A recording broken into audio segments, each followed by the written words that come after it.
Hello there everybody and welcome to the stream. I hope you can hear me okay. Starting a little bit later than usual. I'm not too well today. It is self-inflicted, but that's all good. I hope everybody's doing well. Tonight I'm joined by Mark from Centroid Aerial Images. Do you want to say a quick hello, mate? Hello everybody in chat. Nice to see you today. Glad you could make it. Yes, and I'm also joined by Sarah and Brad from B-Town Paranormal. So you guys want to say hello? Yep. How's it going, guys? Hey, everybody. Welcome. Yep. So, yeah, good to see everybody in the chat. I'll do a roll call in a moment. I'm assured that Sarah and Brad have made a kick-ass tinfoil hat.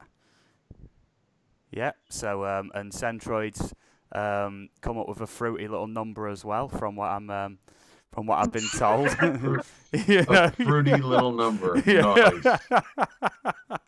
Yes, indeed. So, obviously, as you know, with any streams I do, channel supports are very much encouraged. So, feel free to mingle with everybody in the chat. I don't ban the word sub, but at the same time, I would prefer if you used the silliest possible euphemisms that you can think of. Yep, so Centroid will come up with an example in the chat any moment, I'm sure. Oh, sure. Be glad to. Okie dokie. So I'm just going to do a quick roll call there. We've got Finders, Beepers, History Seekers. FSV, my young apprentice, is in the chat. Rob Random, I hope you're well, buddy. EBR FPV, it's good to see you. Art That Heals Stephanie, thank you for coming in on this. Dead Bros says she's playing The Sims 3. That's all good. I hope you're having a great night. Anna Nicole and Paranormal, nice to see you. Mr. MSL. Jeanette Pickering's in the chat as well. Great to see you too. Tara Free Sharpshooter Cope says hello. Hello back. Just having a look. Cryptid 559's in, and his name says it all. He's into his cryptids. Rod Piker's in. I did bump into him earlier in another stream. I hope you're doing well, buddy. Thank you for joining us. Media Videos. It looks like you've changed your channel logo. It looks good, mate. Looks really good.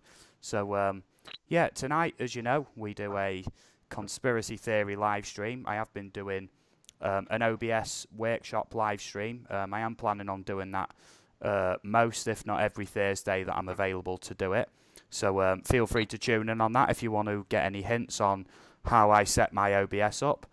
Last stream, I covered from installing OBS right up to this setup as it sits at the moment. It's literally pretty much unchanged. I just tweaked it for the extra guests tonight. And next week I'm going to be covering how to plug guests through on an NDI source. So if you want to join us for that, you know, spot on. And next Wednesday I'm doing a channel support stream. Wing It Wednesday, as I like to call it.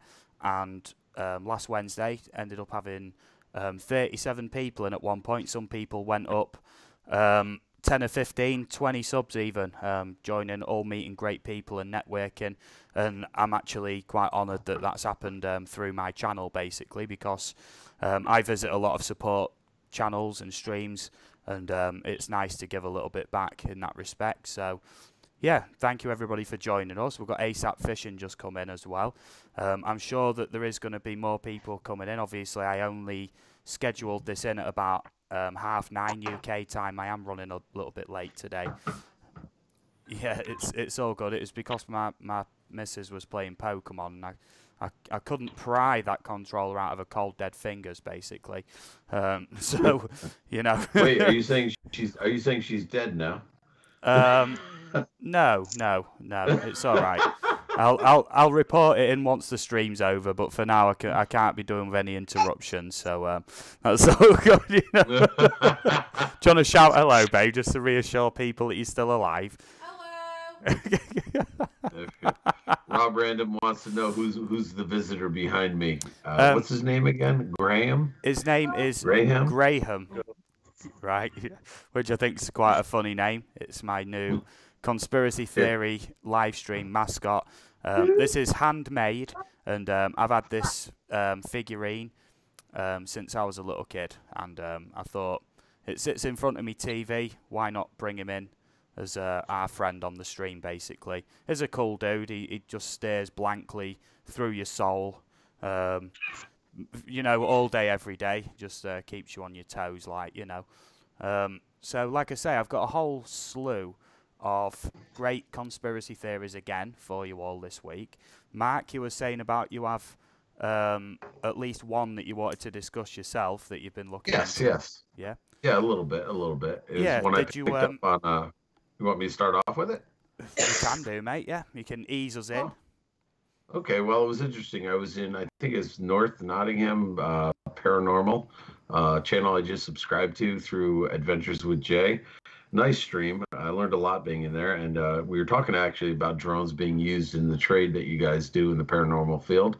And he brought up the idea that DJI, there's a bit of a conspiracy with the name. I looked it up, I forget right now, but apparently it stands for, you know, it stands for the initials of the company or whoever started the company, but apparently the conspiracy is that DJI, if you look at it through history and you look at the spelling of certain names, I don't know if you've heard of, I think it's called a jinn, Jinn, but in Roman history, it starts with a D, so it's DJINN. And so there's some sort of conspiracy idea that the name is pertaining to the genie, I guess is the easiest way to put it, a figure that has some sort of corporeal, if I'm saying that correctly, presence, can interact with the physical as well as the metaphysical, or I should say not metaphysical, but you know what I mean, the spiritual realm, and because they fly and the drones of course fly, that there's some sort of connection between that world and the world of drones. So I found that very interesting. I'd never heard that before, so I figured I'd pop that one in there to see if anybody else had heard something about that. That's the first I've actually heard of it, to be fair. I do know that Ginny, or Jinn, as you're calling it, does have multiple different spellings to it, including just Jin, Jinn. It can also be pronounced Ginny, and like you say, there is variance with the D in front of it, which obviously is just a direct sort of translation into genie. So yeah, Mark, I keep losing your webcam image, mate. You seem to keep zooming in and out. Holy moly! I'll fix that. There's nothing I can actually do about it this end, mate. That's me. That's me. I'll try to fix that. Yeah, that's all. Well, I think you need to blame that on my little friend behind me. I think he's causing the problem. Graham's having a good medal. Yes, he is. He's a mischievous Gray that he is. Yeah, we do now have alien greys that have infiltrated the stream, so we're going to have to be careful what we say on this one. Or put our tinfoil hats on a little bit sooner. A few more people have just come in. I'd like to say a few hellos. We've got PD Tech in the house. Nice to see you, buddy. Airbexy has just joined us. Great to see you too. I hope you're doing fan dabby dozy. 40 Below Life. Great to see you. Darwin Digital. Lots of great channels in here. Back from the Sky. Great to see you too. And like I say, supporting each other's channels is what we do around here, so feel free to mingle and meet a lot of great new people. PCC, Cookie Monster, I hope you're well, buddy. Great to see you. I've not seen you around anywhere before, so yeah, welcome to the stream, welcome to the channel. Grant McIntosh, I hope you're well, buddy. Great to see you. Thank you for joining us. B-Town then, do you have anything to add maybe on this DJI sort of Jinn situation, genie situation, whatever? Thank you for not noticing that I just knocked you guys on the floor. And what do you think? You know more about drones than I do. Have you ever heard that? I've never heard of that conspiracy theory. I mean, I've heard that DJI. It stands for the company, the guy who originally created the DJI franchise. It's the first letter of his first name, and then I think it's like the first letter of his middle and the first letter of his last name. But now I've heard that theory before, but once again, I've never really done a whole lot of research into it to really see if it's true or not. But that is very fascinating. But it is. Yeah. Yeah. Okay. So without looking into it more, mate, I'll have to do a bit more research and get back to you next week on that one, I think, mate.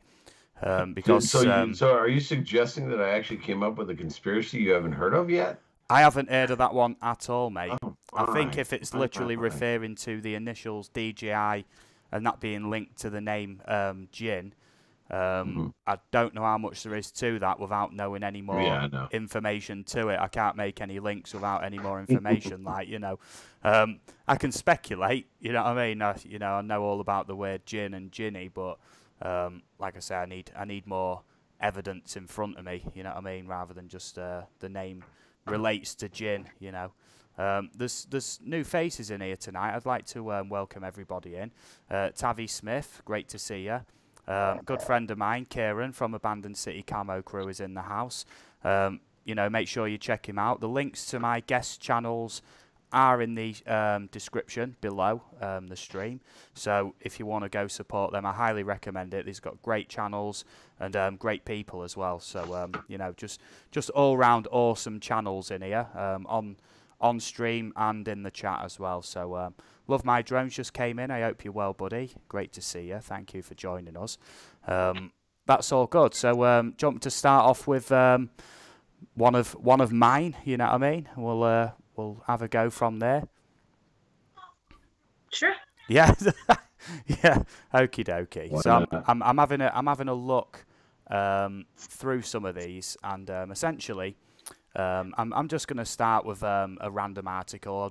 I'll pluck one out of thin air from this list that I've got at the minute. And one conspiracy theory is that NASA knows about a second sun, and it's being kept hidden from us, essentially. I do not know how true this is, but I'm happy to read from this article, and I'm going to paste this into the chat for you all to check out for yourselves. So I'm going to pop that in there. There we go. Yep. Rob Random says DGI in Chinese means Da Jiang Innovations. Da means big and Jiang means boundary. It comes from a Chinese phrase. You know, so I'm guessing that would be the official explanation to it. Yeah, that's cool. I think that's a cut and I just looked it up. I think it's cut and paste from Wikipedia or something. But I've seen that too. Yeah. Yeah. Okay. Abandoned City has just brought up Nibiru or Planet X. I will cover that in a minute, mate. We'll move on to that, you know, because NASA's always up to something apparently. So yeah, NASA knows about a second sun. They've hidden it from us. Do you guys, or have you guys ever heard about this? I'll start with B-Town on this one. No, I've never heard anything about a second sun. I mean, don't you think you would have seen it? But no, Planet X, I've heard of, but never. Planet X, wasn't that a shuttle? No, Planet X is supposed to be another planet. Yeah. Well, I know they also talked about a Planet X, which was a shuttle that was to start taking humans to the moon. Now I've heard of that Planet X, but. Yeah, Mark, but I've never heard of the sun theory. Like, I mean, it could be possible. Like, the government hides a lot of stuff from us, so who knows? Yeah, indeed. Sure. Have you ever heard anything about this, Mark? Not particularly. I mean, EVRFPV says, where are you going to hide a second sun in our solar system? I would agree with that, but I would also think that the second sun they found is not necessarily directly in our solar system, because that would be an issue. I mean, suns put out an awesome amount of radiation and light, so hiding it would be one thing. So I think it'd be outside of our solar system, but I've never directly heard of that theory before. Yeah, okay. PCC Cookie Monster is saying he loves your alien chair. It's amazing. Yeah, it's not mine, but I'll take it. It does look almost like you're being probed. Not in the traditional sense by Graham at the minute. Let's see if I can get my head right between his fingers there. Looks like he's massaging my scalp. Here, I'll squat a little bit. That's really good. Now, I'll tell you what, I have skipped completely over the tinfoil hat competition, haven't I? So I think we're going to have to get on that before we discuss anything else, because Graham won't be pleased if we're conducting this without his you know what I mean, advice and not putting our tinfoil hats on. Now, feel free to send in your pictures to me if you search Ava UK on Facebook. There it is. Or you can catch me at views_UK on Twitter. Feel free to send in your tinfoil hat pictures if you have any, that is. We did have Gary Foster who sent in a picture before, and he got his picture on the stream and he got regular shout outs for it. So he's the only person who's ever sent in a tinfoil hat picture, and he got constant shout outs. So if you want to send in your picture and you want to appear on the stream with us, feel free. Please tag me in the chat so I'll definitely see it, because the chat is moving fairly quick at the minute. I'm trying to keep up with it. That's cool. Dedra Ambrose says a second sun could hide easily behind a larger planet. Is the only thing I can come up with. Yeah, possibly. But like I say, I've still got to read the actual article yet. Fly Natural, I hope you're well, buddy. Thank you for joining us. We've got John Chum Adventures in the house. That's cool. So let me read this article to you then, and we will have a look. So this is what the article says about this second sun. When NASA reported the discovery of Planet 9 in 2016, astronomer Paul Cox took to the internet to speculate that the planet was actually a second sun. In a live video posted to a robotic telescope service site called SLU, Cox examined Mercury's transits and pointed out a second sun. Open quote, NASA and other organisations, they usually hide that stuff away from us, close quote. Cox said, they don't tell us the truth, but there it is. So I haven't seen any pictures, and there's no actual pictures linked. So, I mean, if they've actually got some telescopes on it, you'd think this would be breaking news, wouldn't you, really? And it'd be all over the internet. There wouldn't really be much that NASA could do about it, because any old Tom, Dick or Harry can get their own telescope and examine things like that for themselves, can't they? So, yeah, I can't say that's particularly true. Now, you know, what are your guys' thoughts on that? And then I would like to move on to Nibiru, Planet X, whatever you want to call it, because I already know quite a bit about this anyway. So what's your thoughts, Mark? And NASA hiding a second sun that, you know, looks like a planet or something, or the report is a planet? I guess my concern would be the size and the amount of power the thing's putting out. I mean, it'd be hard to hide one, but again, I'd be curious. Did it say if it was in our solar system or not? Well, I'm not. It doesn't say. Yeah. It doesn't say. So Yeah. I guess it's plausible. I just don't know if it's in our solar system. But I mean, there are suns all over the place. I mean, they do exist. I mean, they are just balls of energy. So I think it's plausible, but I don't know about hiding one on us. Yeah. Now, as far as I know, the closest star to Earth is Proxima Centauri, and that is in the Taurus constellation, I believe. So yeah, and that is like many light years away, like thousands of light years away, apparently. So yeah, obviously with the vastness of the universe and the galaxy and everything, you know, everything is very far away in it, you know. What do you reckon then, B-Town? I mean, it's possible, but the biggest question is, how would they hide it so well? If it, I mean, like Mark said, if it's not in the solar system, I mean, it could be possible. I mean, like you said, there's suns all over the place, and, you know, they could easily wander into our galaxy. I mean, I'm kind of baffled on this one, to be honest. I am a little bit baffled. I mean, you know, just by hearing what you were reading off and what Mark had said, I mean, it could, I mean, it very well could be possible that there is another sun somewhere, and the alien shape-shifting reptilian hybrids are living on it. Ah, you've got it, haven't you? You've got it. Alien reptilian shape-shifting hybrids. There we go. You got to be really careful of them. That is my like catchphrase, as it were. I think you need a t-shirt that says that, Steve.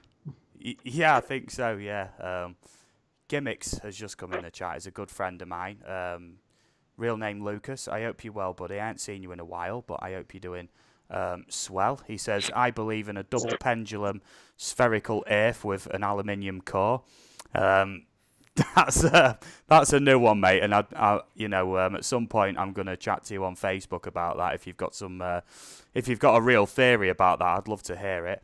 Back from the Sky asked, where's his wrench? That's a little bit cheeky, mate, but I have gone through and give a load of people blue wrenches who are great supporters and who I trust, essentially. There we go. Airbexy says, if there was anything of scale, it would create a powerful gravitational pull. It would prevent us circling the known sun in a perfect, predictable orbit. Yeah, but like we say, it depends on how big this second sun is and how far away it is. Yeah, there we go. Dead Rambro says, back from the sky. Cats have proven that the Earth is flat is wrong. They would have knocked everything off the edges. Oh, blooming heck. All right, yeah. That's not bad, right. So, like I say, we've been going now for 20 minutes or so. And we've still yet to see any hint of tinfoil hats. And this is getting to me. So, go on then. Let's see what you got. Let's have the competition. And okay, B-Town. Okay, B-Town. Before we start, we'll let the chat judge it. So once the hats come out, we'll have a vote in the chat for who's got the best hat, and whoever has the best hat, I'm gonna be basically putting your link in the chat and shouting you out. I'll shout you out anyway, but you know what I mean. I've got to come up with some sort of prize. So. Oh, now we have prizes. The day I'm probably going Centroid. to be dethroned. Now we have prizes. Yeah, your prize is my friendship, Mark. Right? Yeah. Terrible prize. Right. Okie dokie then. Right. I'm speechless. B-Town, I am extremely keen on seeing your tinfoil hats. So, would you like to? Yeah. Yes. Would you like to produce them? And we'll have a look. All right. Here's okay. Well, you got to put it on the. I'm gonna. Wait, no. I got my tinfoil hat. Oh, nice. Very nice. That is definitely ready to receive some signals. It looks like you're going to poke somebody's eye out with it too, but that's awesome. Yeah. that is very, very good. Okay. Okay. Here we go. Shadow is awesome. Okay. Yeah. Oh, the reveal is killing me. Here we go. Yeah. Great. Graham is waiting. Oh, wow. Oh, is that your drone that you got? Is that what you're talking about? Yeah, that's his new drone. Wow. That's his new drone right there. There it is. That is really cool. Can you bob your head down a bit? We can't see the full magnificence of it from here. Oh my! Oh wow! That does actually incorporate a drone. Yes. Oh, dude. That's awesome. That is really, really good. Now I am. It took a lot, and I got the camera leaned in. You just gotta let it catch up. And I gotta hand it to you. The incorporation of foil tape is brilliant. Yeah. You'll never notice. Foil tape. Yeah. So, Mark, what have you cooked up for us this week, then? Oh, Lord. Are you ready to embarrass yourself again? It won't fit because I've built it around the hat to make it more. Oh, wow. Now, I was trying to go for Magneto, but I look more like Juggernaut. I don't know. What do you guys think? I think that one does need to be called the Juggernaut. Yeah, man, that is really, really cool. Now Juggernaut's the member of the X-Men that once he picks up momentum, he can't be stopped, innit? Sounds like me. Yeah.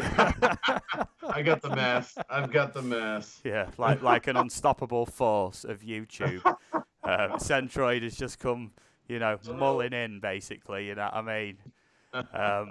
That is really, really cool. I'm specifically liking the drone hat as well.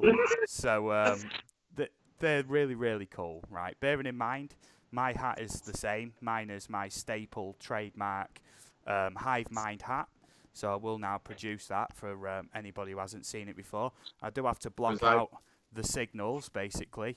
Or as I call it, the Jiffy Pop. Yeah, also known as the Jiffy Pop. Now, this is a bit hard to get over the headset. There we go. Just having a look. Just going to make sure that sits on nice and steady there. There we go. And the hat is now on. I'm going to have to move my camera up so you can see the magnificence at work here. There we go. Just going to have a look on the camera. Yep, now this is one big tinfoil hat, which incorporates 4 rolls of tinfoil. So, you know, keep an eye out on my Twitter links and Facebook links, because I am going to soon be making a new merch line. So that's all good. So in the chat then, everybody, please let's have a vote for who's got the best hat this week. We'll go 1 for B-Town and we'll go 2 for Mark. So I'll put this in the chat. 1 for B-Town, 2 for Mark. Okay. Please, let's have a vote. We'll give it a minute or two, essentially. My hat doesn't count, so don't worry about that. That's all good. I'm just gonna have to rejig my name tag, I think, because it is slightly blocking. It is slightly blocking my face, basically. Gimmicks gives you a 3, I would say. Looks like B-Town is winning. I've been dethroned. Yeah, thank you, Gimmicks. That is awesome, mate. I do appreciate the support. That's cool. Oh, look at this, Mark. You're getting dethroned, mate. That's quite all right. It's quite all right. It's all for fun. I'll cry myself to sleep later. Let's have a look. Yeah. Gimmicks has gone 1.5. That's really cool. So I'm going to have a quick count up then in about a minute's time. Please put in your 1s and 2s in the chat. It's 1 for B-Town and 2 for Mark.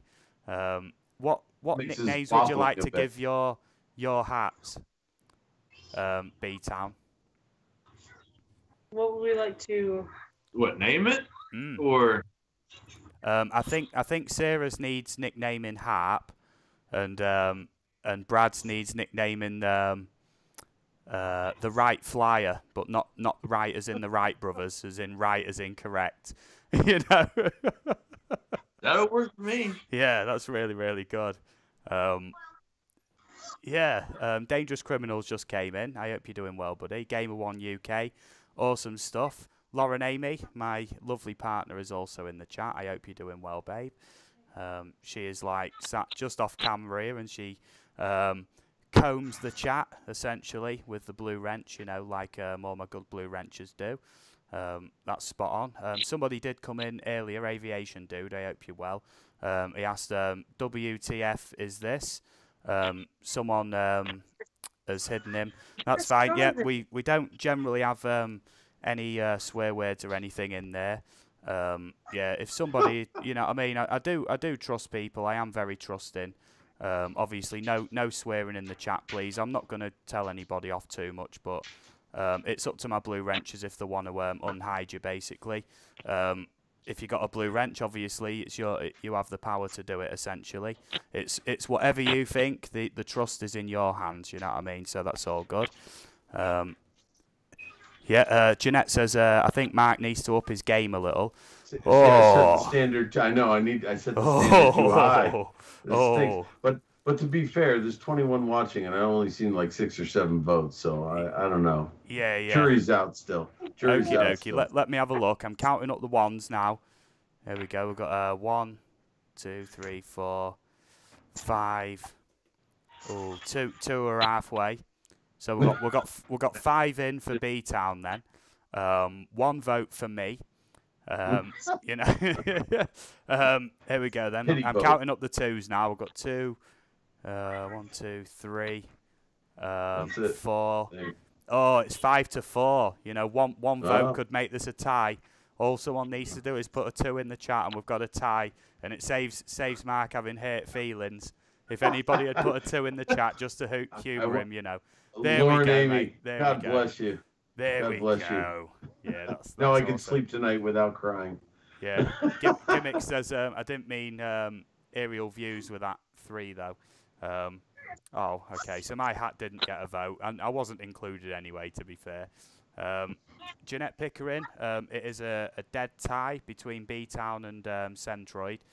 with 5 votes each. So, yeah, I'll have to keep shouting you both out now. Oh, Finders Beeper stepped in. Oh, look at that. The vote has swayed over to Mark's side. I reckon it's going to keep going that way. You know, keep the votes coming in. If I could sub you more than once, I would. Thank you, mate. Yeah.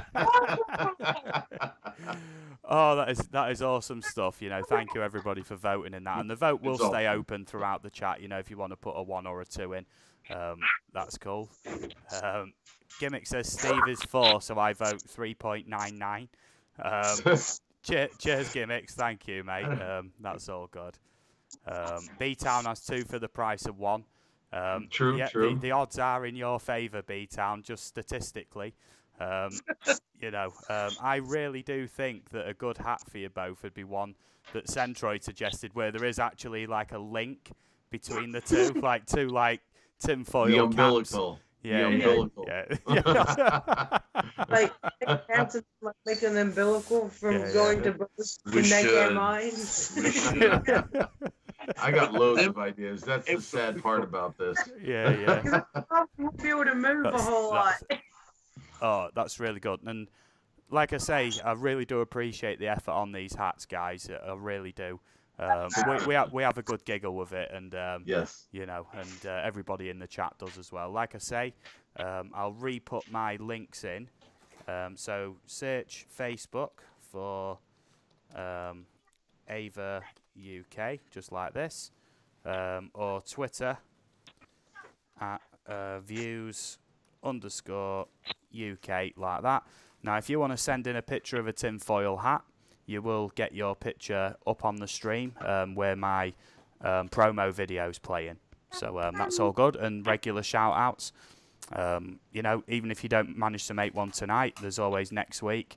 PMDB's in the house, my arch nemesis, my future victim, is in the house. So, Paul Michael David Bain, I hope you're doing well, mate. This showdown will take place. Punishments will occur. You know, and yeah, until he trash talks me back, I'm going to leave it there. I hope you're doing well, buddy. So we was on the subject of this second son. We've basically not, we're not going to go down that line of inquiry anymore.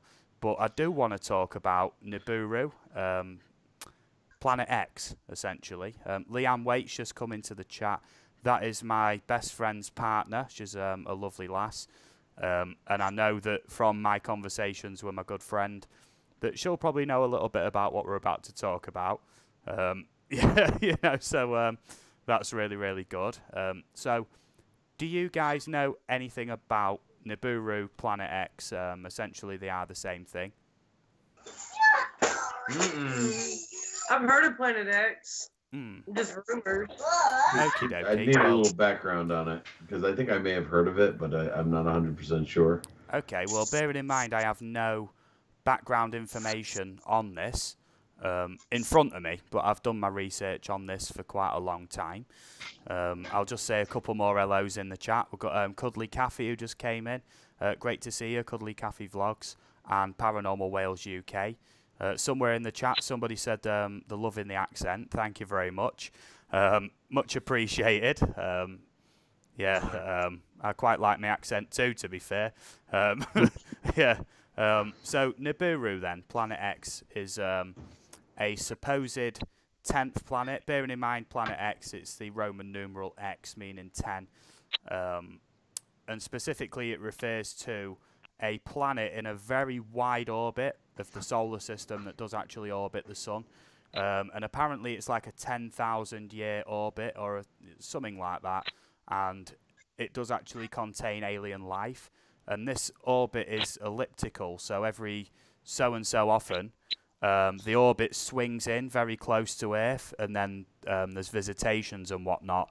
And the Anunnaki, or the ancient Sumerians, should I say, a very ancient civilization which predates the ancient Egyptians, essentially, going back to 10 to 15,000 years ago. The first civilization to have written language, and essentially civilization is, you know, mass sort of groups of people living together in relative peace and harmony. all, you know, in their writing, which is not written down on like a flat plane like paper. It's actually carved into 3D objects, and that language is called Ancient Sumerian. And this language is very difficult to decipher. Apparently, there's something like only 10 experts in the world can actually read it, because you have to put your hands on the actual 3D objects and run your fingers down, and you read characters simultaneously as you read down with your fingers, almost like Braille. And in the translations of that, this ancient civilization talks in quite, you know, vivid detail about visitations from a planet that has this huge orbit, and whenever it gets close, there is visits. There's actually one very famous ancient drawing by the ancient Sumerians, which shows a circle of people, a light coming from the sky, which looks like it's coming from a flying saucer, and they're all stood there with their arms in the air looking towards it. You know, and they actually attribute their creation to sky people, right? So, yeah, that's where the Planet X thing sort of gets its historical backing from. But since then, all sorts of studies and that, and there is actually variances in some planets' orbits, which sometimes go unexplained, which they do actually put down to this 10th planet, wreaking havoc basically on the gravitational pull of most things in the solar system. So what are your thoughts on that? We'll start with Mark on that one. Well, I mean, I'm not against the belief of aliens or you know, planets with extraterrestrial life on it. I guess it's plausible. I mean, I do believe most, if not all, our planets travel in elliptical orbits, but not to get all mathematical, but if its eccentricity is pretty close to 1, then yeah, it'd be traveling pretty far and then eventually get close to us. So I think it's possible that there's a planet that's traveling that kind of path. And I mean, it kind of makes sense that the closer they get, the more likely they are to visit. As far as a planet existing, I'll say plausible. The life on it, I'd have to see a little bit more evidence of it. I'm not opposed to it, but yeah, I'm all for having another planet out there. I don't think it's that much of a stretch. Now, like I say, these ancient people actually referred to these sky visitors who created the ancient Sumerians. They referred to them as the Anunnaki, which translates roughly to the sky people or something like that. And essentially, the story goes in their sort of mythology that this race of you know, what they'd consider to be gods, basically, came down and they actually created humans from existing genetic material. I'm guessing that means monkeys, basically, and incorporated some of their genetic material into the monkeys, which is what created people. And I know it's sounding a bit stretched already, but the reason why they stated that they wanted to create people was because they needed to mine gold, because in their atmosphere it needed gold for their ecosystem actually in the air, and their planet was actually running out. So they actually came to Earth when they had the chance to create a race of slave workers to mine the gold of the Earth, because in terms of how much gold the Earth has, it's actually quite abundant compared to most places in the galaxy that are known about anyway. So, you know, and this is the ancient people talking about this. So that seems like a lot of detailed knowledge for a race of people which were essentially claimed to be the first known like civilization. So what do you reckon to this, B-Town? I mean, it's plausible, like whether there's life on it, specifically alien, shape-shifting reptilian hybrids, I am unaware. But it's possible. I mean, gets back on our earlier topic. I mean, I'm baffled about this. I am, because I have not read much into Planet X, but I do know that it is around, and it has been documented. Like over hundreds and hundreds of years. So I mean, there has to be some plausibility to it. Well, you'd think so, wouldn't you? For an ancient people, sort of first known civilization to come out with mythology that's that detailed, referring to people from other planets. I mean, so there's already the assumption there that you know, the Earth is round and that there is a solar system and galaxies, because otherwise how else would they theorise that these people came from another planet, you know, on this elliptical orbit, and then created them, you know, like a hybrid of monkeys and their own DNA to create like a new species of slave workers. It's hard to actually imagine how an ancient civilization could even come up with anything like that if there wasn't some sliver of truth to it. I mean, what's your thoughts so far then, Matt? Well, actually, I want to touch on the whole gold concept because this is, again, my own humble opinion. I don't think that people realize why gold is considered precious. Everybody thinks gold is valuable because of its precious appearance and whatnot, but I mean, every piece of electronics that we have has gold in it because it is one, if not the only, good conductor of electricity that does not corrode. So I'm going to speculate that the need for gold is far more than just, you know, atmospheric. You know, it might work into the technology that they're running because, again, gold is a very good conductor and it does not corrode, it does not rust, it does not oxidize, and it essentially can last forever. So I would think that the value of gold for that society would be more in terms of what it is they need it for to continue their race, and I guess the environment would be part of it. But yeah, I again, that's why people harvest. That's why a lot of companies go and get cell phones. They're trying to get all the gold that's in it, and because of it. So. I think that the idea of search for gold or you know, using, you know, developing a race to you know, mine gold is more for that than anything else. So I like the idea. It makes sense. Again, whether it's factual or not is a different story, but that's where I go with it. Some of this what's written, yeah, I couldn't remember the name of the actual scripture. Abandoned City Camo Crew obviously knows his stuff on this. Has been putting me right a few times in the chat. He says that the Book of Enoch tells a lot, and it's true written history, they say. Yeah, very, very, very odd stuff. Now, sort of, there is a few scientific facts that back up what is said in this book. Essentially, certain DNA experiments that have been done have found unexplained splicing in the human genome, where there is what seem to be like cut and pastes in the human genome.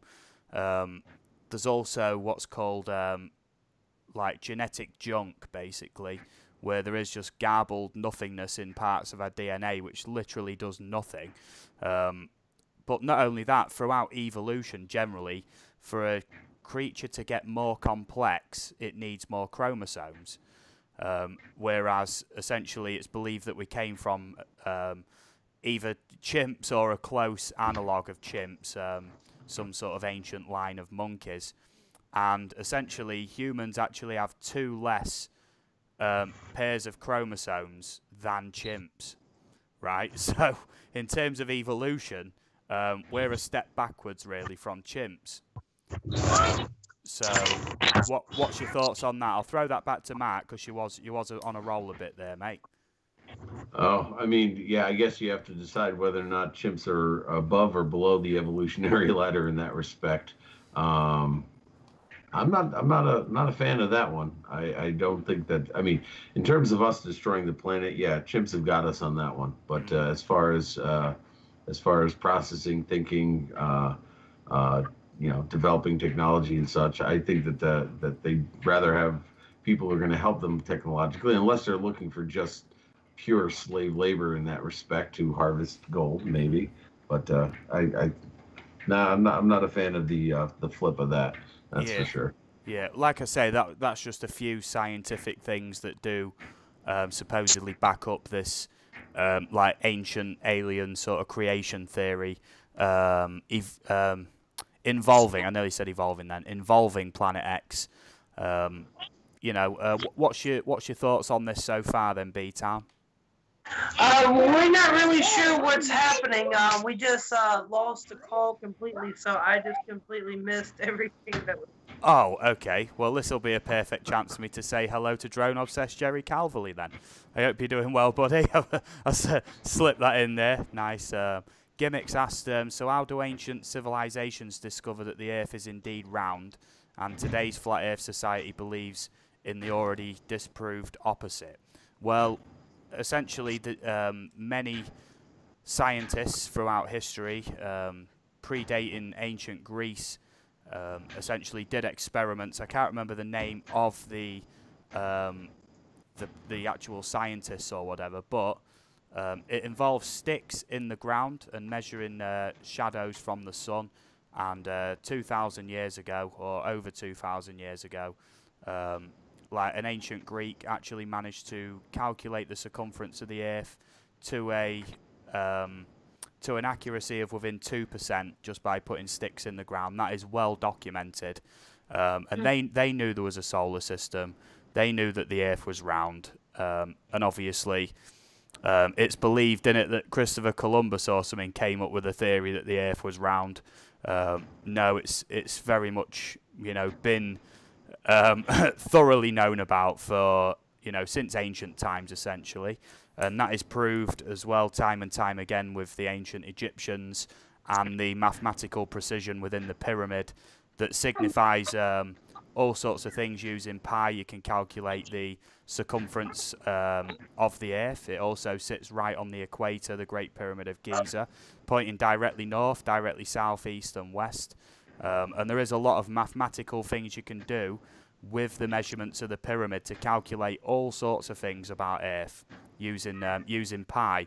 So essentially, the ancient Egyptians knew how to use pi before Pythagoras claimed to have discovered or invented it or started using it in ancient Greece.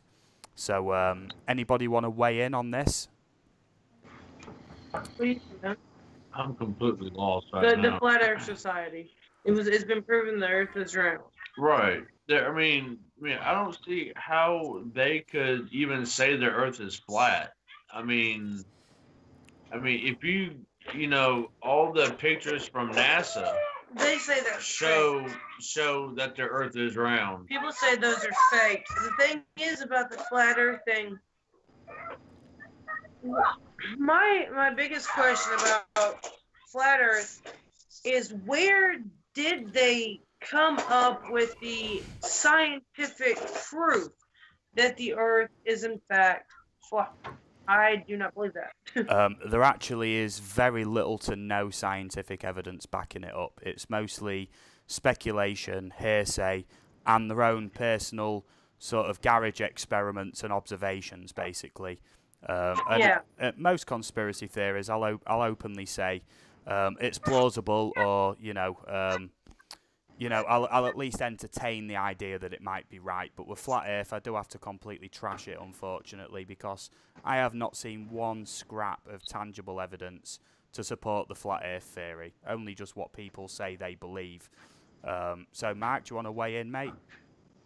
So we're still on the Flat Earth thing, huh? Flat Earth, Planet X, mate, ancient aliens. Well, I think the ancient alien concept is definitely plausible. I can't go any further on the Flat Earth thing. Okay, well, I'm done with that one. Obviously, a lot of the sort of things to do with the Flat Earth, a lot of their theories are rooted in religion, because obviously the Bible references, the Earth being flat a few times, and actually refers to the end of the world, the edge of the world, and also the firmament as well, which is essentially where, and don't get me wrong, the Bible doesn't say the Earth's a disc. It more refers to it as like a big square or a rectangle with a firmament over it, which is like a dome on top, essentially. So Flat Earthers believe there isn't space, there isn't stars, and the sun and moon essentially are below the firmament, literally just above the clouds. And you see, just, you know, you go down a dark rabbit hole, even looking into the flat earth theory of just absolute rubbish, I find. Here's a question then, Mark. Have you ever seen any tangible evidence that the earth is flat? Quite the contrary. I mean, Yeah. every argument that you could say that the earth is round, a flat earther will come up with some other way to counter it. But I find that round earthers are much more adept at giving scientific evidence to support their argument, where flat earthers cannot back it up with the same, you know. So, yeah. Yeah, okay. Gimmicks says, and I'm reading this out as a quote from Gimmicks. He says, I don't want to offend any religious person here, but flat earthers provide us with as much evidence as religion does with supernatural creatures and all the gods that people worship. Like I say, I sort of do agree with you, mate. I'm not here to bash any religions or anything. I'm more than happy to support and encourage anybody in their own faith. But I'm an atheist. I don't have a religion in that respect. But like I say, flat Earth, the main thing does refer to the firmament and quotes from the Bible. But then obviously you get people who are atheist and also believe in the flat Earth theory. So, yeah. Any more thoughts on that so far? Anybody want to weigh in? I'll go to B-Town for this one if you want to weigh in with anything. Wasn't it back in the day, like back when the pirates roamed the seas, they used to think the Earth was a square, and if you ventured way too far off, like off track, they believed that you would go straight down like a I would say like a almost kind of like a waterfall, and like mythical. That's what the mythical creatures and everything laid, and I thought that it's kind of an interesting theory, but although it's not plausible at all, yeah, it's so fun to throw in there that back in the day they thought the Earth was square. Yeah. What's your thoughts then, Mark? Like I said, my verdict, my personal verdict on flat Earth is that it's a bunch of bunk. I'm going to leave it at that. Okie dokie. White Rose Adventures, good to see you. Thank you for joining us once again. It's always good to see you. ASAP Fishing, I hope you're well, buddy. Drone Obsessed Jerry says, people who believe flat Earth, why do hurricanes and water drains opposite directions on opposite sides of the world? Now, that actual what's the name of that effect? Oh, the Coriolis effect. Coriolis effect is where essentially in the northern and southern hemispheres, say when you drain a sink or drain the bath or whatever, water actually spins in opposite directions on the other sides of each side of the equator. Now, that has been disproven because the Coriolis effect is actually quite a weak force. The actual spin of the way the water drains away is more down to plumbing than anything else. Yeah, so it has been thoroughly debunked. I've seen videos of people from all around the world, different, all over northern and southern hemispheres with water that goes in any direction. So, yeah, it is a myth, basically. But the Coriolis effect does exist, and it is observable. But when it comes to water draining and things like that, it doesn't do it in, completely opposite on either side of the planet, basically. Lever Guns 50, I hope you're well, buddy. Great to see you. Dedra says, Snow says to tell everybody woof woof, guessing that means hi. Yeah, I'm not sure who you're talking about there, but it's all good. Lever Guns 50, I hope you're well, mate. And like I say, quite often, feel free to mingle in here. That's how we grow. That's how our channels, become what they are and where we want them to go, by meeting great people. And I can honestly say that everybody in the chat here is more than trusted, and everyone's got great channels as well. If you're not catching Centroid or B-Town in the chat, links to their channels is below in the description, Centroid and B-Town's links. So make sure you go over and subscribe to them, because we've become good friends over the past few weeks, months, whatever, that we've been communicating and visiting each other's streams and guesting and whatnot. You know, it's all good, and it is an honour to have met you both. Like, you know. And apparently, my friendship with you was an award for a foil hat. I'm wondering how I got that one. Yeah. Okay, 1 second. Drone Obsessed asks, do hurricanes spin the same way? B-Town, I am absolutely shocked and appalled because you do not have a blue wrench yet, but now you do. That is now resolved. Ricky Dove, I hope you're well, buddy. Great to see you. Thank you for joining us. That's all good. There we go. Yeah, Airbexy says, we need a reality show with a group of flat earthers. Send them to find the edge. Well, what they'll actually claim is that you can't get anywhere near the edge because it's guarded by NATO, essentially. The 200-foot ice wall is guarded by what would have to be the world's biggest fleet of ships to guard anybody from going to the ice wall. And flat earthers use the evidence that in the 1950s there was the Antarctic Treaty, which says that no military action can take place there, and only certain groups of people can visit there, including like small numbers of scientists, and you know, anybody making claim to the Antarctic is completely against the international treaty, you see. So that would mean that pretty much every country that signed that treaty, every country that signed it would have to be in on the flat earth thing.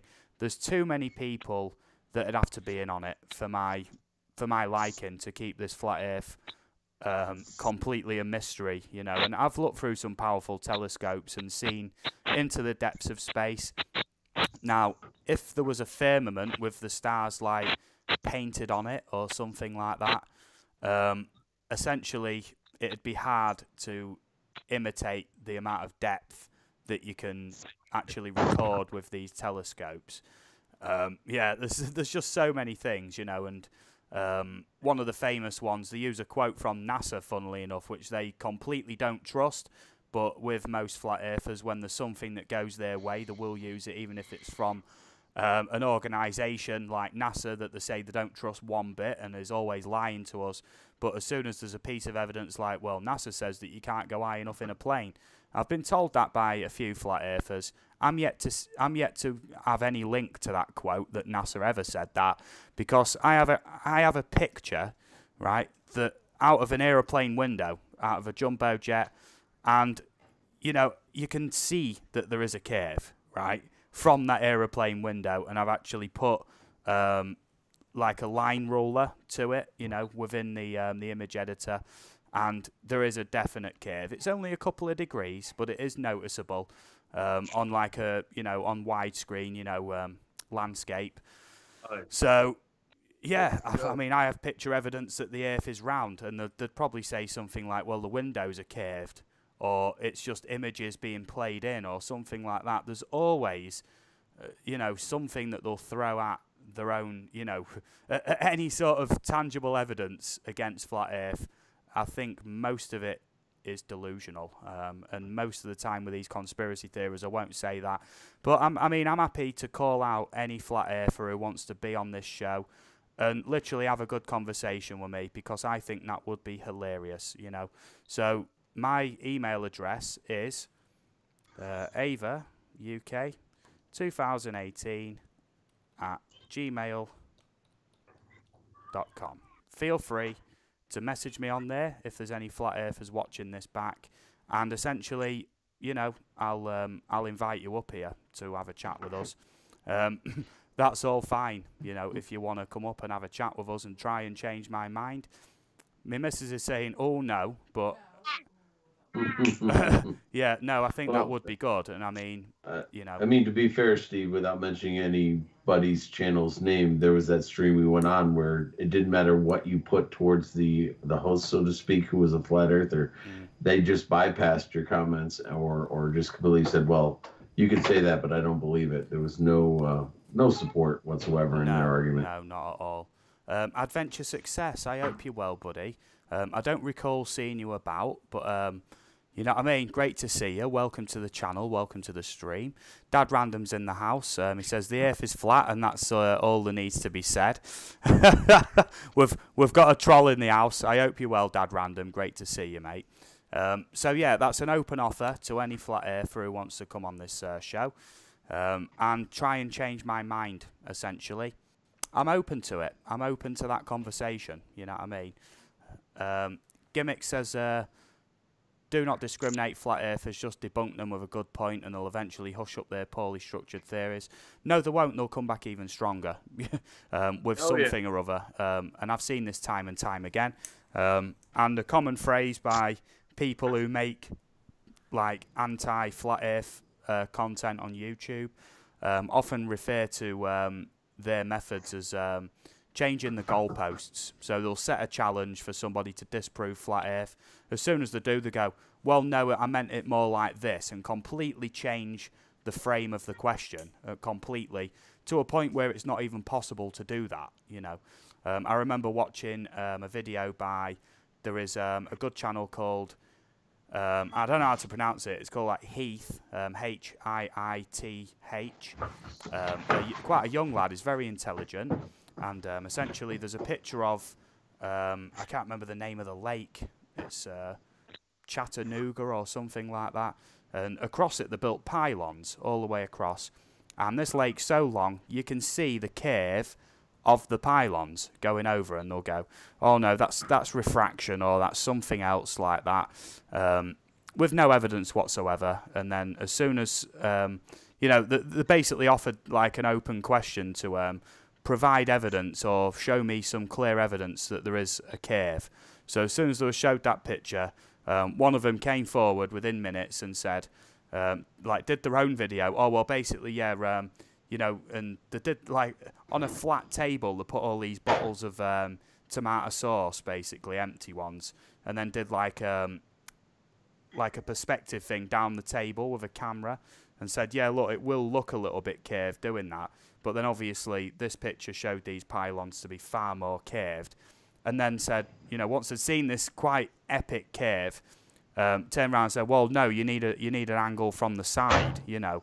And these pylons run for like many, many miles. So to get all of them in one picture is not doable. But then if you're taking the picture from the side, that becomes the horizon. So how that's not going to prove anything then, is it? The goalpost just got changed right there. You know what I mean? What's your thoughts on this then, Brad? I was going to say, where's that again? Did you say it's in Chattanooga? Yeah. They have a bunch of pylons across the Chattanooga River. Yeah. To prove that the Earth does have a curve to it. Yeah. Mm. But now, for all the flat earthers, whether they know or they don't know, and I'm sure you know about this too, and Mark should know as well. If you take a drone, like a Maverick or a Phantom that's got sensors on the bottom of it, and you can actually take the drone and fly about 2 or 3 feet above those pylons with the drone, and it'll actually sit there and map the different heights of them from the start till to the highest point, and then when you hit the highest point, it'll start dropping back down again, and it'll actually start mapping the flight patterns as well too. Yeah. And obviously, from drone perspective, you can obviously level your gimbal so it looks directly to the horizon. And, you know, if these pylons go on for long enough, you would see a definite dip in the pylons. But obviously, by raising the point of perspective to higher than the pylons, it would be hard to see the curve, if you know what I mean, over that short distance. Okay, so I'm just going to catch up on the chat here. Baduga RC, it's great to see you, buddy. Thank you for joining us. Dedra Ambrose has got quite a worrying story here. 2 young 16 or 17-year-old PETA members, that's Protection and Ethical Treatment of Animals, I believe, tried to take my service dog from me. One grabbed a leash, the other was yelling I was abusing her by making her work. That's a very sad story. I do believe in the use of service dogs, and I mean, most people who have dogs treat them like a member of the family, don't they? Even if they're a service dog, they get all the treats and love in the world for what they do. So, you know, and dogs need stimulation as well, and exercise, and I mean, service dogs probably have better lives than just general domestic pet dogs, you know. So, yeah, that's cool. Baduga says he can't miss the tinfoil crew. So, thank you, mate. The tinfoil hat I'm wearing is really weighing down on the headset, and my earphones are now almost on my cheeks. But that's good. I'm going to continue as long as I can. It is actually really warm in here, and I'm getting a bit of a sweat on as well. So, yeah, what? I mean, how do I even wrap up the flat Earth? Because there's just still so much more to talk about. You know, and I think I might have to dedicate an entire stream to flat Earth, I reckon, because there is so much to talk about. So what do you reckon next Sunday the topic will be? All out flat Earth debunking. I mean, I'm happy to do that, and I'll try and get in touch with some flat Earth YouTubers and see if they'll join us on the panel as well. But we'll see, and that should be a very interesting stream if that if that comes to fruition, basically, and I really hope it does. So, what do you reckon to that, Centroid? Next Sunday, call it the Flat Earth Showdown or something like that. I'm all in. Yeah, man. I thought you were just going to look at the camera and go, nope. Right. Well, I mean, no, in terms of me going on and sitting there and taking that, you know, sitting down, that's for sure. Yeah, that'd be a no. Yeah, man. Dedra says there was arrested. She sleeps in our bed. Yeah, well, I mean, my dog, I mean, he lives like a king, this dog. He eats very well, plenty of exercise, never seen violence. I mean, sometimes he sleeps in the bed, sometimes he sleeps where I sit on the settee. And he is a member of the family, you know what I mean? So if anybody tried to take my dog off me in the street, yeah, there'd be hell to pay, basically. So I do understand why you'd share that with us, and you know how it'd get you triggered, because it would me. You know what I mean? It'd be like trying to take your son or your daughter away, essentially. Fireman Food 1988. Yeah, says, does that work? Because I need one then. Yeah, the tinfoil hats are working, mate. The alien signals are being blocked out, so the alien reptilian shape-shifting hybrids won't be bothering us tonight. Gimmick says now about Planet X, it might have been some I'm not sure what that's meant to say. Concatus. Any ideas what that's meant to say, Mark? There. Who said this now? In the chat, Gimmicks, it's the last comment, mate. Now, about Planet X, it might have had something with flashy lights above Czech City called... I'm going to go Berno on that. Nobody could explain what the light was. I think is what nobody has any sort of idea what the thing is. Just for a second, I'm going to have to take the hat off and readjust my headset, because I can't hear either of you anymore. Oh, that hat is so sweaty. Honestly, that is terrible. I'm gonna let that air out a minute, because Steve, if that isn't an argument for redesigning your head, I don't know what is. I need to drill some air holes into it, essentially. You know. Yeah, Dedra says, yeah, Lauren, I know. I just yelled help. The cops there came running. Yeah, you know what I mean. Lauren says, Peter can't touch your dog even if they wanted to. Service dogs are working dogs and it's not abuse. Exactly. I mean, essentially any animal that's put to work, as long as it's not getting harsh treatment or anything. This is what these animals were bred to do. You know, it's in their nature to live alongside people, to help people, and live from, you know, the hand of people. You know what I mean? So it's not just like yeah, sorry, B-Town, go on. You're fine. What were you gonna say about that? No, I was gonna say about the PETA members trying to rip the service dog out of the handler's hand. Now my wife has a service dog, Marley, which is Marley. And we take her out in the public. Anytime we go somewhere, and we've never ran across somebody trying to snatch her out of her hand. But I will say this, and I live by this. I pray for the person who tries to, because Marley, as y'all know, she's in all of her live streams. She is a part of the family. She took to my son or our son like it was her puppy, or I mean, if I could say that, because she protects him more than anything, and it's actually a federal law that if you harm or kick or do anything to a service dog, it is punishable by prison time. Here in America, it is. Well, yeah, in America, if they see it, because a service dog is a lot like a canine unit, right? And because the service dog is to help and to help medical equipment, right? And for someone to harm one or try to do anything out of the matter, which is kicking on it or anything like that, that is a federal crime. And we've looked up the laws, and she's looked them up, and it states that it is a federal crime to harm or to even touch a service dog if you're not the handler. And rightly so. There can be no debate about it. If it's a service dog, somebody obviously needs it. Dedra's put in the chat exactly. Snow, I'm guessing that's the name of the dog, is for seizure alerts, among other things she helps me with. So, you know what I mean? And these dogs, you know what I mean, are so loving and hardworking, and they get shown all the love and respect back, don't they?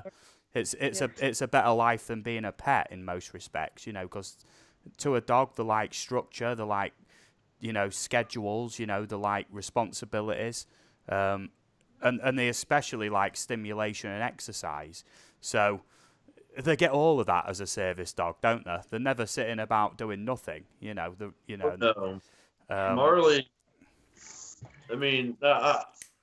sorry to cut you off, but I was going to add something to what you just said, Steve. Like Marley, she gets exercise. She just don't just stay in the house all day. We take her out for walks, and like I said, wherever me or she goes, she's right there beside of her. So I'm gonna get off of her, Bubba. She's trying to sleep now. But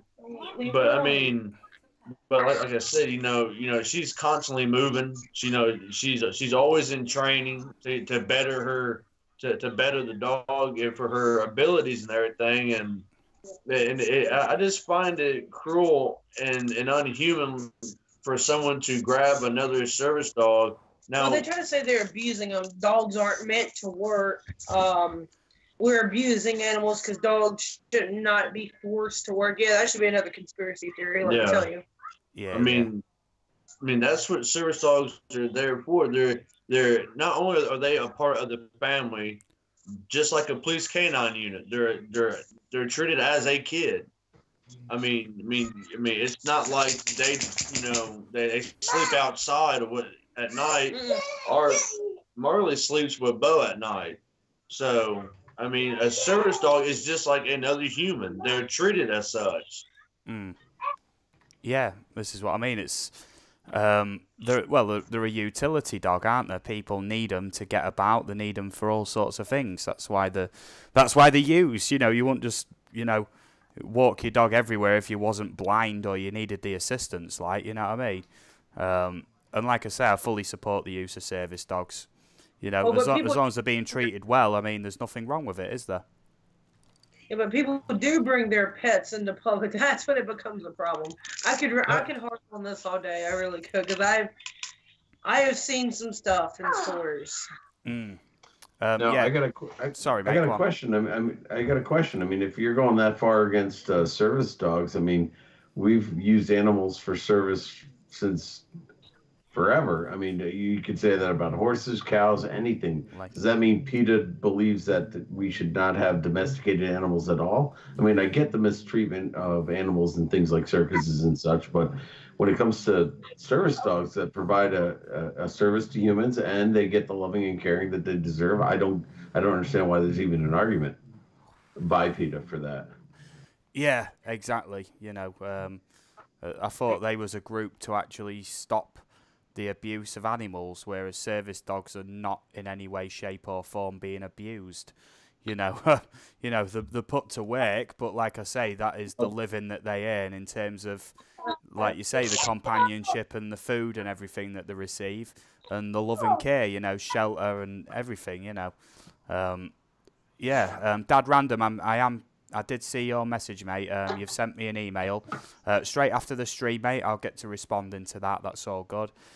He's been saying he's setting up his streaming stuff and whatnot. So that's all good, mate. And real soon, I'll email you back, like I say, after the stream, and arrange giving you a Skype call, mate, and we'll have a chat about getting you a guest spot on the panel, mate, at some point.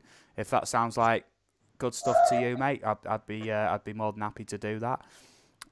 Lauren Amy says, not long ago, some bloke went into a cafe in Grimsby, my hometown, and 'cause he took his dog in there with him, some lass was really rude to him, told him his dog wasn't allowed in, and it was a service dog. Yeah, it's just like that, innit? Black Labrador, whatever.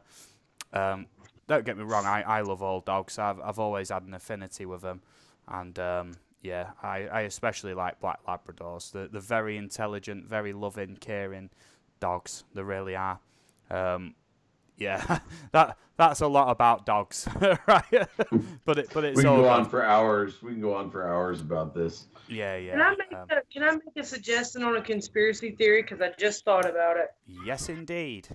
Wait, your thumbnail. Yep. Now, we can all agree this is the, like you said, part of the Illuminati. Now, let's get on the conversation topic of how many times Trump uses this in his speech. Yeah. Every time. Now, for anybody who didn't notice, on the thumbnail, I was holding out. Where'd he go? There he is. I was holding out Graham, you know, Graham the Grey, and essentially I was doing this, right, which is a known or, you know, heavily sort of speculated Illuminati symbol for 666, right? So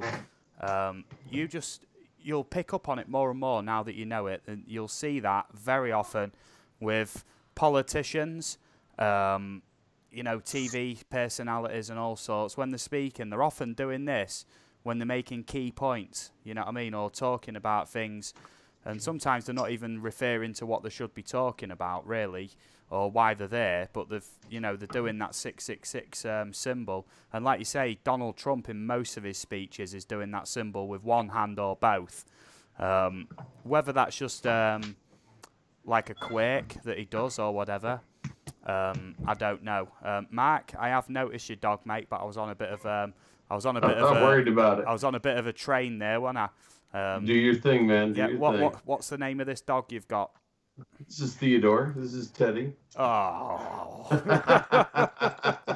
So it just goes to show you how much we love dogs, and yes.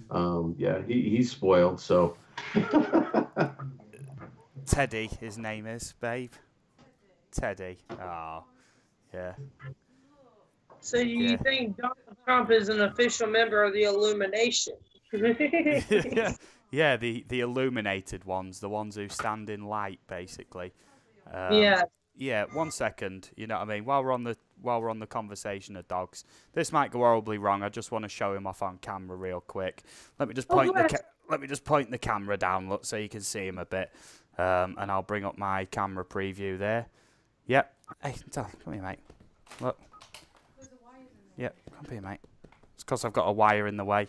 Hello, mate. You want to say hello to the good people? Look, there he is. Hey. Hey, you're a good lad, aren't you, mate? Yeah, is a really good doggy, very intelligent, and he knows a lot of tricks, but, you know, I'm going to save that because we've talked about dogs quite a lot now. You know, go on then, away. Good boy. You've served your purpose. right? That's it, you know.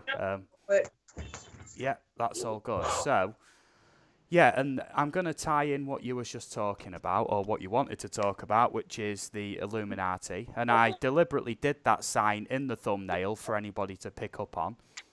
Gimmicks, the name of my dog is Taz, after the Tasmanian devil, because when he was a puppy, he used to chew everything, including his own very expensive wicker bed. He tore that into small pieces, no bigger than this, bit by bit. He chewed the corners off the cupboards. He ripped up all the lino in the kitchen, and he was always pinching bits of food as well. Luckily, he's out of all them habits, and like you say, it's just time and effort. You know, and now B-Town's bringing the dog forward for a guest spot on Aerial Views' Tinfoil Hat live stream. What's the name of this one? This is Marley. Oh. And Marley is a girl, right? Yep. Yep. Okie dokie. Do you want to tell us a little bit about your doggy? Yeah, she's our service dog. Well, mine. She is a pit boxer mix, and we rescued her from a shelter about 9-10 months ago. Yep, almost a year. She was a rescue. Jeez. Now, for next week, do you reckon you could fashion some sort of tinfoil hats for your dogs just for a quick picture, and then we'll start the stream literally speaking as the dogs, you know, telling them, telling the great people, you know, who watch the streams, you know, how much they like being service dogs or pets of ours, basically. So I'm gonna have to. I'm in on that. I'm gonna have to come up with a voice for me dog. Yeah. If we can get her to wear a hat, yes, definitely. Yeah. She may not be happy about it, but we will get her to wear a hat.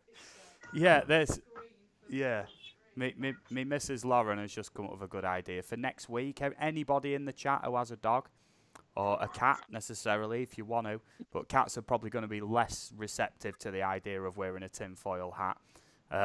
Just for the sake of a picture. I'm not saying make them walk around with it all day or for hours. Just for like 20 seconds for a picture, and we will have a dog tinfoil hat picture competition next week.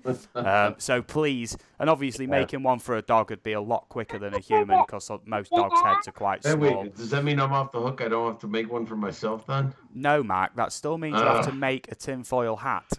Right? Right. Oh, that was a bit forward, wasn't it? Right, so okay, right. Back on topic then, right? We're talking about Illuminati and hand signals and things like that. Now, have you guys ever heard of the Bilderberg Group? Yes. I know of Build-A-Bear, but I didn't know there was a group. Not Build-A-Bear. Not Build-A-Bear. Ah. No, the Bilderberg Group. Bilderberg. Okay, gotcha. Yeah, right. So this group, since 1954, and this is public knowledge, and there is actual video footage, which is very clearly not fake, of people outside where these people meet. And since 1954, I'm reading from an article. I'd best share that in the chat just so I'm, actually referring to my sources and whatnot. So I'll put this in the chat right here. Paste that in. Boosh, there it is. This is where I'm reading from. Now, since 1954, the Bilderberg Group has met annually to discuss events and topics which are affecting politics and economics. This group functions under the Chatham House rule, which states that people in the meeting are not allowed to repeat what they discussed. I wonder what they have in mind for the next American presidential election, is what this article says. Now, there is a lot of influential people, including worldwide royalty, essentially, and there has been like lower members of the British royal family that have attended this in the past. Big business owners, politicians. And essentially, obviously, people find out where this is going to be, because somebody in the hotel will tip somebody off that there's all these people staying. And when these people show up, there is Secret Service crawling all around the place, The entire hotel is cleared, and yeah, there are meetings that take place in secret between these people. B-Town, did you know anything about this? No. No, I had no idea. I still thought you were saying Build-A-Bear. Yeah, no, it's the Bilderberg Group. So I'm gonna put this in the chat for anybody who wants to do their own research on it, just so that the chat is up to date with it. Bilderberg Group, that's the exact spelling of it. Now, the group was named for the initial meeting place, which was the Bilderberg Hotel. I can't remember exactly where this was, but there was a great video by Alex Jones, actually, and this is going back about 7 or 8 years maybe, and it was called Esoteric Agenda, and he was actually outside a hotel where the Bilderberg Group meeting was taking place with a megaphone, basically. You know, is not exactly subtle with his methods, but he's literally outside with a megaphone telling them, you know, we know what you're meeting for, and you know, we know who's in there, and you know, you've got Secret Service everywhere, and there's quite a crowd gathering outside as well, and you know, all these Secret Service dudes, you know, black suit dudes, you know, with the ties and their earpieces in, are all sort of scuttling round, trying not to get seen on camera, basically, while all these limousines are pulling up to meet in secret, you know, while an entire hotel's been cleared to host it. Yeah, EBRFPV says the Bilderberg Group is true in Holland. Yeah, they do meet around the world, essentially. But like I say, it's American Secret Service is confirmed to be at pretty much all of them. Yeah, honestly, Ruby Parajules, welcome to the stream. Yeah, check it out. Just search the Bilderberg Group, and there is overwhelming amounts of evidence of who attended, video footage of them going in and out, essentially. At the same times, you know, as they're getting in the limos and whatnot. Secret Service everywhere, the hotels, the dates, everything. So I'm surprised you didn't know about this, B-Town. No, I've never known about it. But, You know everything that has to do with anything of that nature, and I'm surprised you don't know. I had no idea, but I want to look. We're kind of slacking tonight. There's a whole lot of things we don't really know tonight. No. I feel like we're slacking a little bit. Yeah, it's all good. Yeah, Gimmick says, anyways, I'm 14 and it's 1 AM in Czech Republic. Have a great day, night, whatever. Yeah, all the best, buddy. I can't remember the name of that bread. What was the name of that bread? Klopatny Knedlik, wasn't it? One time, Gimmicks was telling me about this Czech sort of meal that they make, and they call it hairy dumplings, which is like these dumplings, but the way they're made, it looks like the hairy. And the translation from Czech, or the original Czech word for it is Klopatny Knedlik. So if you ever go to, yeah, there it is, look, and apparently I've pronounced it right.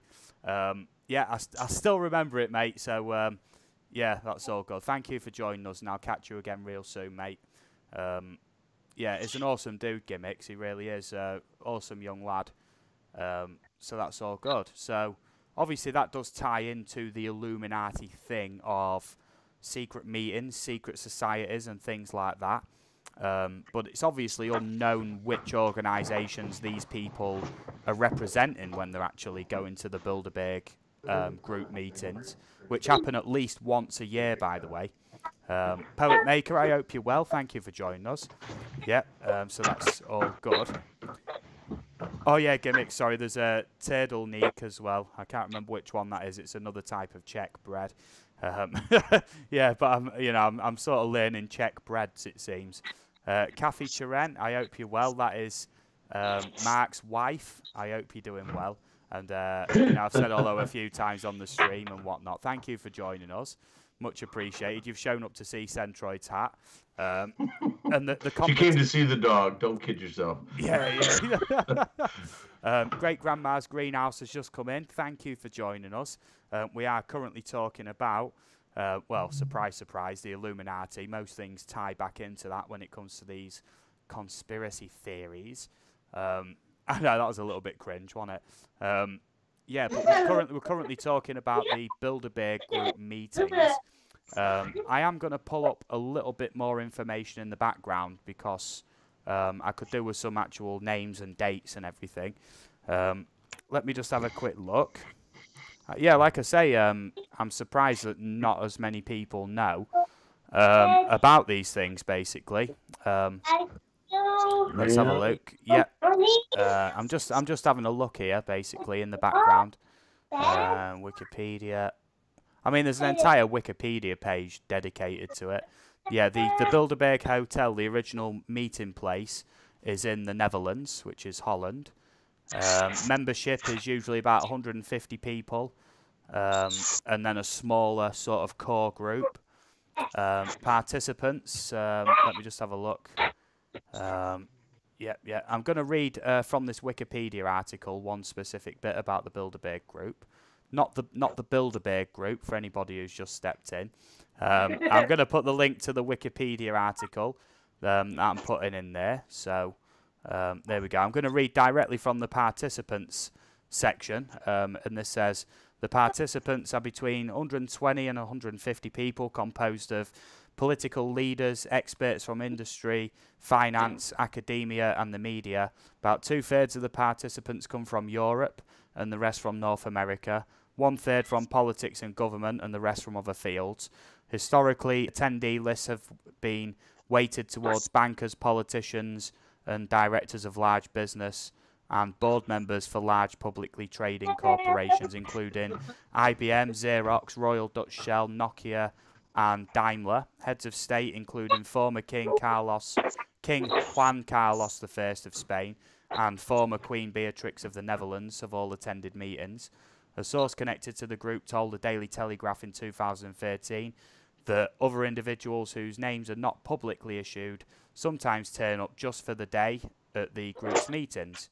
So like I say, it is well documented, this stuff, and why they'd need to meet in secret and discuss things and have like a non-disclosure agreement about what's said there is particularly worrying, because, you know, I'm always opposed to these secret meetings which sort of try and dictate how things are going to go in the future to meet their own ends. Basically, everyone's always opposed to you know, hidden knowledge and stuff that's being held from people. So B-Town, I'd like to hear your thoughts on this then so far.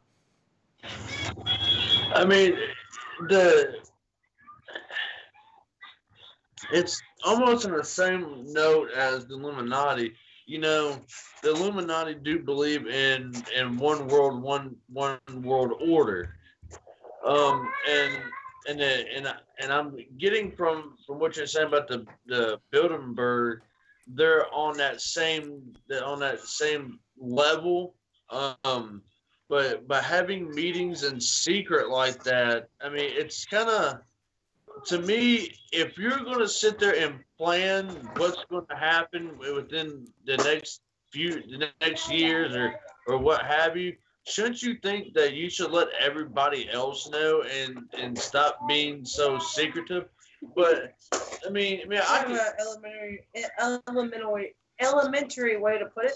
Yeah, I mean, my opinion is, if you gotta have closed meetings behind doors, then, well, the government does too. Well, I understand that, but the government, you know, they pick and choose what we know, what we're gonna do, and I honestly just feel that if you have to do stuff in secret to the point where nobody knows who you are, where you eat and stuff like that, then that's kind of screwed up. Shitty. Yeah. Yeah.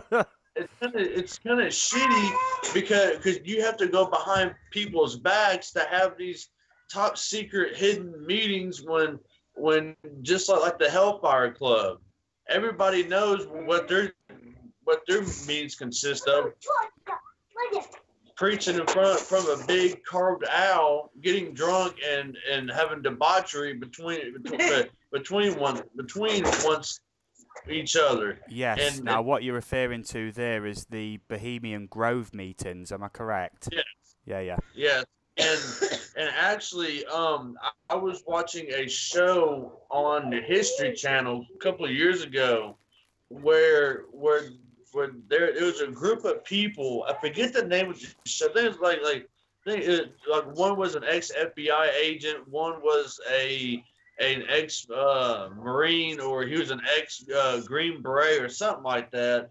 And they actually tried to get onto the compound of where they have this meeting, and one of them tried to go through the woods, and then the other one went upriver by a little canoe, and before he could even get to where he needed to get off at, they had a boat coming southbound on the river to meet him and to intercept him, and I guess like that part of the river is off limits to people, because that part of the river backs up to the what do you call it, the little camper meeting area. Yeah. About that. And the Bohemian Grove is essentially, for anybody who doesn't know, is attended by politicians. Once again, you know, business leaders, things like that, and other people of special interest to the group. It's held once a year, and essentially there is all sorts of initiation rituals. People who have attended have spoke openly about what they've seen. Richard Nixon attended, and he actually said, and this is a direct quote, so please do not get offended at what I say right now.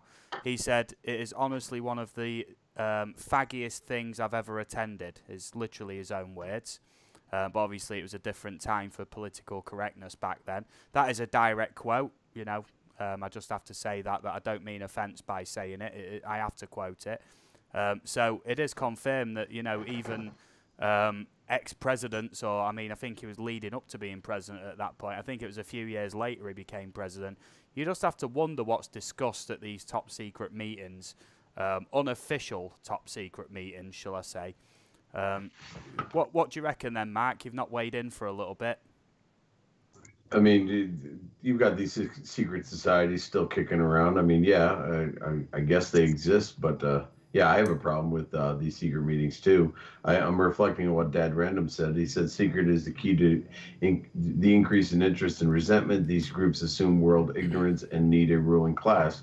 Yeah, they need us to be subservient according to them, and they're, you know, the more they keep the common folk like us out, the more likely they feel that they're going to have some sort of control over us. And I'm opposed to it. So if it exists, needs to be squashed as far as I'm concerned. Yeah. Now, I watched a really interesting documentary a couple of weeks back. I'm going to have to find this documentary again, and I will discuss it in more detail next Sunday. So that will be one of the topics. And essentially, notes between sort of powerful people have come to light. And essentially, these notes were between British and German business leaders actually agreeing, basically, that World War I was going to happen by hook or by crook, basically. They'd find a reason to instigate it or whatever. And yeah, and guess what? It went and happened, you know. And on the British side, there was other notes that were found by the people sending these letters, and it actually said, you know, it was to further the British Empire, basically. Britain would go to war with Germany. A lot of other European countries would probably be involved, and essentially Britain was going to win. So they had it all planned out from the beginning, basically. Really, really strange, you know, and I think I'm going to have to start looking into this. This actually names who was involved and, you know, the letters that are actually, you know, proven to exist and whatnot. And you have to wonder, you know, how much of an influence did they have over the events that took place? You know, you really do have to ask if they can think they can do it and confidently speak about it. I mean, did they play an integral part in it, basically? And once again, it comes down to the secret meetings and secret notes and letters and whatnot, doesn't it? So, yeah.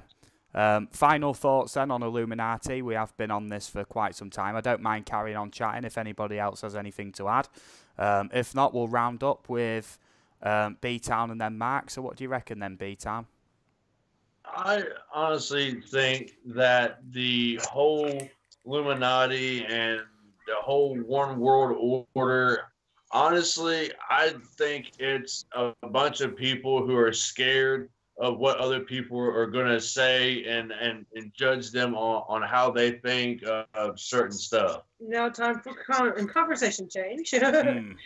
Yeah, that's cool. Mark, do you want to bring in your final thoughts on this, mate, before we move on?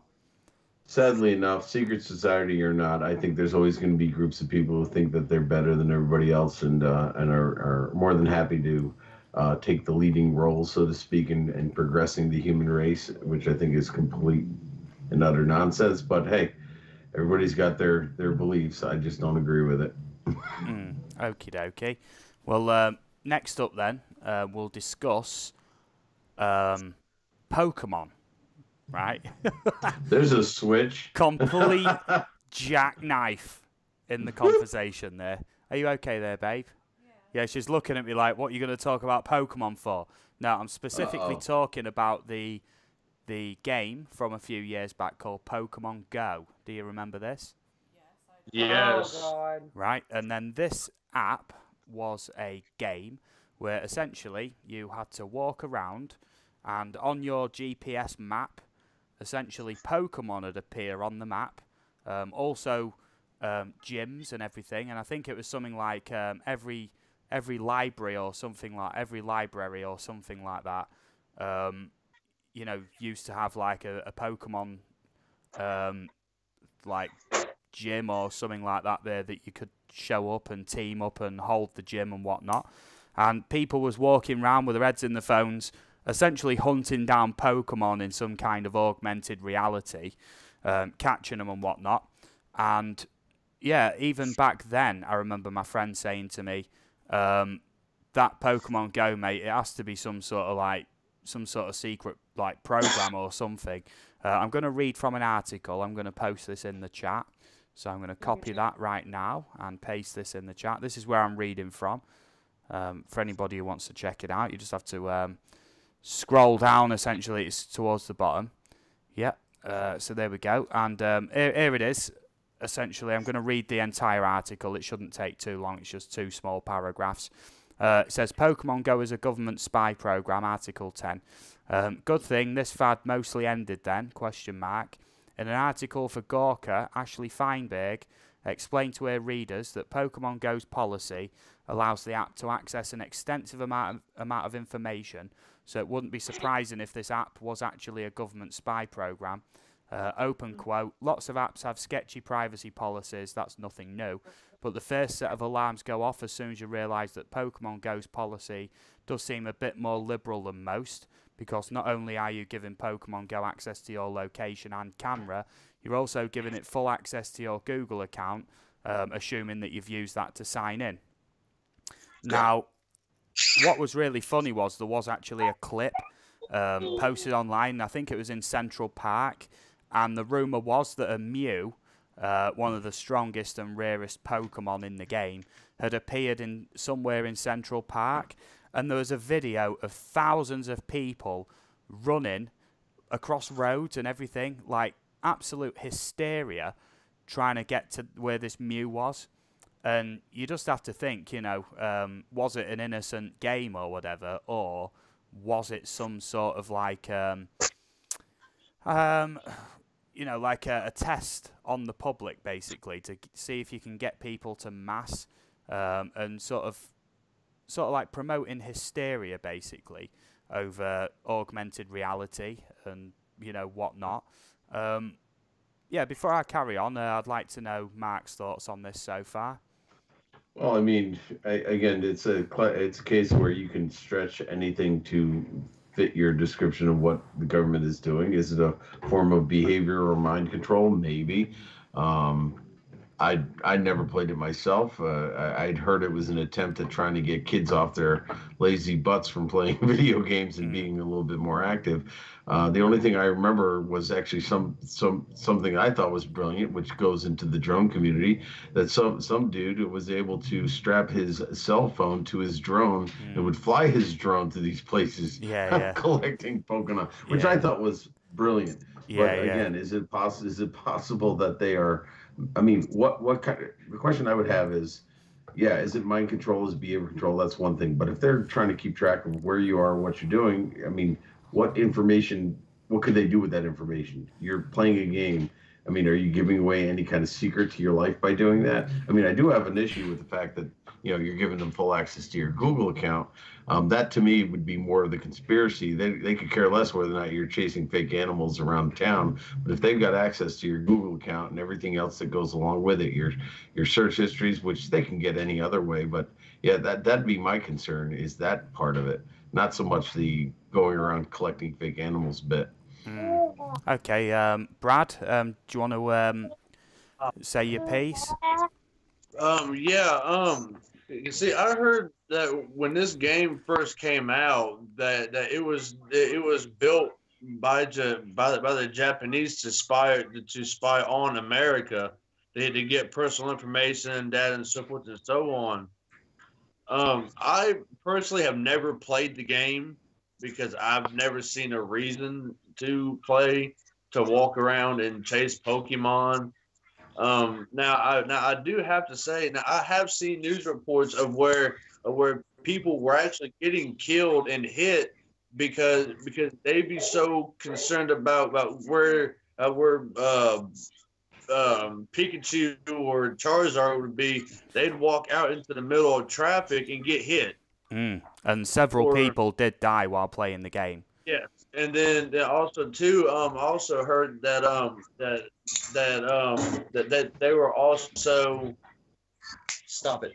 that they were also people were making profiles on for the Pokemon and say, well, hey, if you come meet me here, we can do this and do this. We'll trade Pokemon, and there's a lot of kids abducted because of this game too.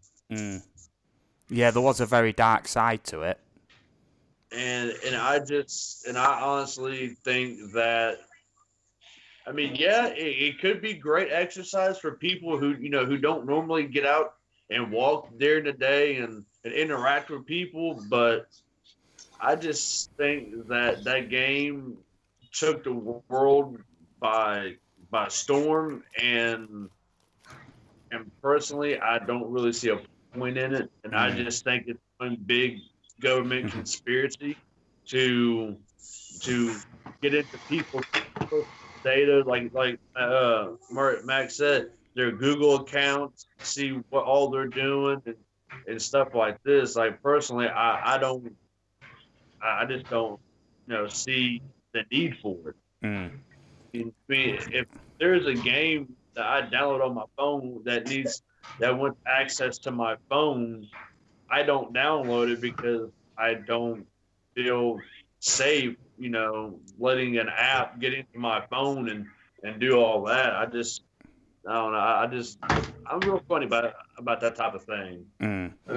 I mean, Steve, if these companies want to get to our personal information, our location, and any kind of video footage, I mean, they're easily doing that right now with all of us that own DJI drones. When you think about it, we're controlling with our phones, we're sending them out. We've got, accurate GPS coordinates. I mean, to me, that'd be more of a conspiracy than the game itself. Yeah, well, I mean, just for example, the US military refuses to use any kind of DJI drone just in case their own sort of secret operations are being transmitted to Chinese authorities, essentially. Which is wise because, I mean, obviously, like you say, there's GPS records, automatic flight logs, and also there's actually the cached video recordings of your flights as well, which can upload to the DJI servers. And obviously, you got to think it's a Chinese company, and the the US and China, and are not exactly on the best terms, are there, at the minute? There's always talk of escalating tensions, and everyone's beefing up their armies and posturing all the time. And obviously I understand why the American military wouldn't want to use DJI drones, or any military to be fair, when it could potentially all be relayed back to the Chinese government. That does make perfect sense if you're some sort of military advisor to go, no, we'll commission our own line of drones, basically, which we control all the information about. Yeah, definitely. So I'm going to have a quick look through this chat because there was a funny comment that I've wanted to mention so far. Dad Random says he threw a Pokeball at PMDB Entertainment. That one's really good, mate, and relevant to the topic. So yeah, that's had me giggling, mate. But I needed to find me time to bring that one up. Lauren Amy says there's a very dark side to any game that connects to the internet. Agree and disagree. Some games are quite innocent. Others are plagued by predators, basically, especially when it's games that involve young kids. There we go. Great Grandma's Greenhouse. Dad Random. Steve has a lot of energy. Great video. Oh, thank you very much. You know what I mean? I hope you was referring to me or whatever. I'm just having a look through the chat. Yeah, I think it is referring to me. Thank you, Great Grandma's Greenhouse. And obviously, a mod is coming your way, so you are now a moderator in the chat. Dad Random says 1942. How did you get that scar? Storming the beaches of Normandy. 2009. How did you dislocate your arm? I was reaching off a bridge trying to capture Mewtwo. Plumbing heck. There was actually stories of people who actually wandered onto private land and didn't know they was on private land at night as well, because these Pokemon would appear at random times, could appear any time. And essentially someone wandered onto private land and got shot dead. Playing Pokemon, so obviously that was the end of game, wasn't it, for them, like in Pokemon Go and in the real world outside of the phone. But I seem to notice more and more you get people walking along, literally they are glued to their phones, walking around. Literally it's like 2 inches from the face and they're walking around, and you literally, like, last minute you think they're going to at least look up, and you sidestep them, you go, watch where you're going, you know what I mean? Absolutely crazy. I've seen, young kids, like, literally waiting to cross the road, like that, not looking either way for the good time to cross. They're literally just like that on the phone. Now, Steve, is it safe to say that this is a very sensitive subject for Lauren Amy? Why is that? Isn't she a big Pokemon fan? I noticed a comment earlier about... I mean, in a way, I used. I know, yeah. In a way, I used to be a Pokemon fan. I used to watch the TV shows, and I did used to collect the cards. I've still got my cards as well, and they are now worth a lot of money. They are rare cards now, like first edition type ones, which you basically just don't see anymore. Full sets as well. I'm not bigging up my Pokemon card collection in this stream. There we go. Lauren Amy says Pokemon Go didn't come out in 2009. No, I think it was about 5 or 6 years ago when it came out. So it'd be about 2012, 2013. PMDB says I've still never played any Pokemon game. Maybe I'm missing out. Well, Lauren will tell you all about the best ones. Yeah, okay. Gimmick says, Steve. Yeah, sorry, mate. Go on. No, I was just gonna say something about the comment you made about people all glued to their cell phones. Mm-hmm. Up here,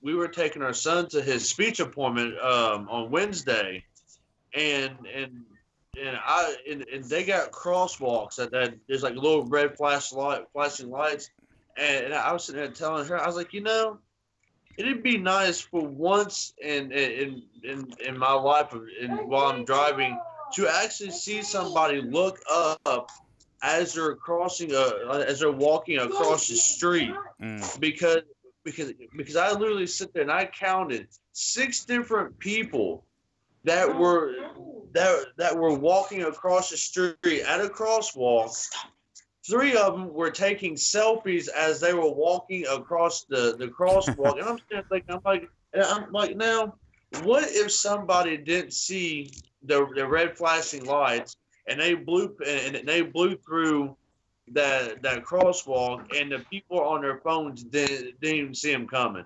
Mm. Well, that's the case, and people did do that, and they got run over and killed. You know, with Pokemon Go anyway. But I mean, I'm pretty sure that people, you know, are getting seriously injured or losing their lives to this day by not paying attention, even while on foot using the phone. Exactly. I mean, yeah, go on, mate. You was going to say something.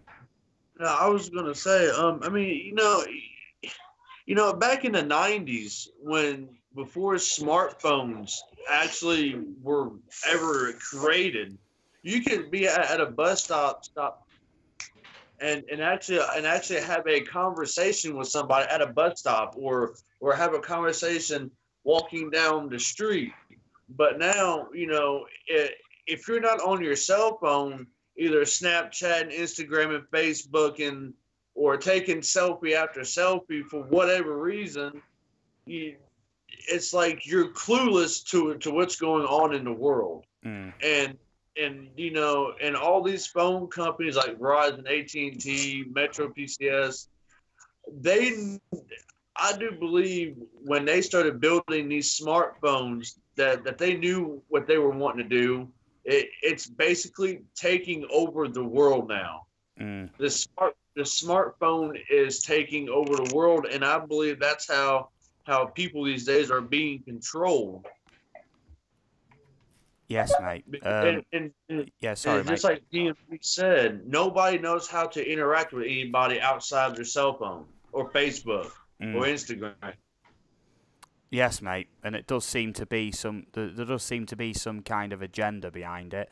Facebook on the phones, all the social medias where you literally, you can always find something to do on some social media on your phone, whether it be just talk about, oh, I just had a great sandwich, or this is my dinner, or here's a picture of me doing something mundane. Even it's not even something good, is it? But then obviously you get sort of people thinking that they think that the world revolves around them. Do you know what I mean? And that's becoming more and more prevalent. I think a lot more people are sort of very self-conscious, aren't they, all the time, about how they appear on social media, how interesting their lives appear, keeping up with the trends like mobile phones, and have you got the latest phone, and are you on this app, and oh, you need to try this app, and whatnot. Or you say to someone, oh, what's your phone number? People don't ask that anymore. They go, you on Facebook? You know what I mean? Exactly. It's very rare that I'll ring somebody these days. You'll literally message someone on Facebook or Skype, just because basically if you've already got an internet connection, it's free, for one. And internet is taking over. It costs me more to ring from my house phone than it does from my mobile. And my mobile is pay as you go. It's not exactly cheap. But it's cheaper than ringing from my house phone, which is strange. Even when I'm ringing another UK landline, it's still cheaper ringing from my mobile, which seems very strange, And when I asked the internet company about why it was so expensive to ring from the house phone, they said, well, all the landline services are being scaled back. So essentially now, instead of having loads of these, landline centres, we've only got a few, so it's becoming a bit more of a specialist field, just running landlines. It's all like cell phones, isn't it? It's all mobile phones now, internet and wireless. Yeah, absolutely crazy. For 1 second, I do need to catch up on this chat because it is getting away with me a little bit, and there is someone I'd like to say hello to. Joel Southgate, we gotta jump off real quick because we gotta go eat dinner. We gotta get ready for dinner. Oh yeah, that's absolutely fine. Do you think you'd be rejoining us? Because I probably will be going for about another half an hour to an hour, maybe. There's still a lot more I've got to discuss yet. Try to get back in. Yeah, that's cool. Well, like I say, if you would, if you come back in time, just please let me know in the chat, and then I'll call you back on Skype. 'Cause if you try and ring me, it's probably going to mess everything up on the stream. Yeah, I need to bring you into this conversation rather than you ring me, basically. Okay, yeah, that's fine. So yeah, just let me know if you want to come back in, and I'll bring you back in. Okay. All right, thank you. Okay, thanks for coming on, and I'll catch you in a bit. Take care. Okay. Have a good dinner. I'll catch you soon. Bye. That's cool. There we go. Yeah, they're out of the call, aren't they? I'm just making sure there. Just gonna do a nice transition there. Just a small comment. I do believe I'm the only one with foil hat stamina here tonight. Oh. Just saying. Oh. I'm sorry. I'm so sorry. Sorry, mate. Sorry, mate. No, you're not. Don't patronize me. Okie dokie. So I'm going to go for a transition then. Bosh. There it is. Nice and smooth. Okay, right. I'm just going to catch up on this chat at the minute. Joel Southgate, I hope you're well, buddy. Thank you for joining us.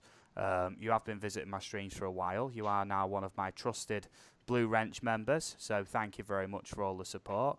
Like I say, I was holding the chat still, so it's going to take me a minute just to catch up on this. There we go, just catching up. Yeah. Centroid says, hold on a minute, shouldn't the winner of the Foil Hat Award be expected to wear their hat for the whole stream? As far as I can remember, it was a draw, and then the vote actually swung in your favour. So you are doing well, mate. You are doing well. That's cool. Just having a look. Lauren Amy says, I love my Nokia 3310. Yeah, awesome stuff. Yeah, that's it. I'm just... yeah, PMDB says, imagine losing your life while being a zombie to your phone. What a waste. Tech Review, how's it going? I hope you're well. Thank you for joining us. We did have B-Town on the panel. They've become busy. Hopefully they'll come back on in a little bit. I'm ready just to bring them straight back in when they're ready, but thanks for joining us. Links to their channel are in the stream description. Please go visit them. You know, go and say hello and subscribe to the channel. They are lovely, a lovely couple. They really are. Yeah, that's cool. Tech Review says, Val and Roger from Canadian Drone Hub are on their stream with Paul, an old guy and a drone, are streaming with a group on Hangouts too. This is crazy. I have 3 monitors up. That's awesome, mate. Like I say, you know, give me love to Roger, and I'm sure after this stream we'll go over there and say hello and whatnot and join them. That's cool. That's all right. I'm just catching up with this chat. Nice one. Nice one. Nice one. Yeah, that's cool. Great Grandma's Greenhouse says, I just have to say I love this kind of chat. Thank you very much, Great Grandma's Greenhouse. That is much appreciated. It really is, and I'm glad that you're enjoying the stream. I am going to put my tinfoil hat back on. The central heating is on, and it is really warm in here. But I'm going to put it back on, hopefully for the duration or the remainder of the stream, because obviously it's unfair to you, Matt. You put in the effort making these tinfoil hats. Hey, it's all in the design, man. I don't even feel this thing on my head. Wow, I do. Yeah, I have to take mine off to let it air out from time to time, you know what I mean? Yeah, Tech Review, I believe that hat of Centroid's is called the Juggernaut, after the character from the X-Men. Well, actually, Tech Review, I was going for Magneto, but after I put it on over my headset, it did spread out and look a little bit more like Juggernaut, but I appreciate you recognizing the effort. Thank you. Gimmicks, much appreciated. Thank you for your support, mate. He says, the stream's way too interesting. I can't sleep. I'm sorry for keeping you up, mate. You know what I mean? If you need to be up in the morning doing something, mate, I highly recommend just turning off all your gadgets, mate, switching off the light and going to bed. You know what I mean? That's the best way to get some sleep. But then I know all about it. You know, when there's an interesting stream, you feel like you're missing out if you're not watching it. But yeah, that's all good. Thank you for sticking around for so long. And Gimmicks has been a guest on my one of my first streams, actually. One of my channel support. I want to watch your video streams. Awesome young lad. So I highly recommend going over and showing him some love, basically, and supporting his channel. There we go. Yeah, Tech Review says, Steve, it really looks like Jiffy Pop ready to go. Yeah, Centroid's celebrating because that's his nickname for my hat. I call it the Hive Mind. But Jiffy Pop all the way. Thanks, yeah. Great Grandma's greenhouse. Yeah. But obviously that is not working out for me because it's now called Jiffy Pop. That announcement of the hat was a bit extreme, wasn't it? I'm going to do that again. I enjoyed that. The Hive Mind. There we go. Much Whatever better. Makes you sleep at night. Yeah. Hello, Crags. I hope you're well, buddy. Would you like to come up on the stream with us, mate? Thank you for joining us. The offer remains open. Any point. Hat not required. Yeah, not required, mate. If you want to join us, just let me know. That's good. Great Grandma's Greenhouse says you need a 300 hat like Mark. Well, Mark is going to be starting up a new line of merch with his own do-it-yourself tinfoil hat kits. And in that kit, you get a lovely roll of foil and a picture of what the hat's supposed to look like. So, yeah. And, for the bargain price of $30 US, right? Not any sort of scam or whatsoever. Right? I was going for 20, but if you want me to go for 30, I'll do 30. Well, I need my markup. You know what I mean? Okay, fair enough. I did get my inspiration from your stream, so I had to give you a kickback. Absolutely. Yeah. Don't forget about my kickback. Tech Review, thank you for sticking around with us, mate. And obviously, you've been in several of my streams before, and I've seen you around all over the place. Blue Wrench, just thrown it at you, mate. I hope you catch it. That's cool. As seen on YT, right? That's a good one. Gimmick says, I had a great dream last night. It was about making a Czech English channel about debunking and proving theories and such. Maybe I should make this a real thing. That's the reason I can't sleep. Gimmicks, if you ever plan on doing that, mate, you've got a guest panelist in me. If you want to ever invite me up, that's all good. Even if it's to collaborate on a video or a live stream, I'm more than game, mate. That's cool. Lauren Amy says she's just flattened my earth. That's a very, very good one. I like that. And obviously, the more relevant they are to conspiracy theories, the better. Okie dokie. So, I am going to have a look for another conspiracy theory. I'm just looking through this list. Do you have any that you want to bring up, Mark? I know you brought up that one earlier, but I mean, is there anything you can think of while I'm looking up another one to... Not at this point, mate. Not at this point, mate. America. Not at this point. America. Yeah, okay. Well, we may have touched on this one before, but one theory states that the moon doesn't exist, and I'm happy to slightly recover old ground, so I don't think we went into full detail. I am reading from the 22 Words website article. I'm going to put that in the chat there. Paste. Gimmick says it's going to earthen Lauren's flat. Yeah, I've just curved your flat earth. These are really good. I'm going to have to use some of these with permissions. That's cool. All credit where credit's due. So the moon doesn't exist. I've just posted the link to that in the chat. And the article says, if you believe the moon landing was fake, sure, you do. You do, but some conspiracy theorists make the full-blown claim the moon doesn't exist at all, it's not there. That bright thing you see in the sky at night is actually a hologram or a large balloon. And it says, I urge you to dig deeper into the theory by visiting the Mad Revisionist.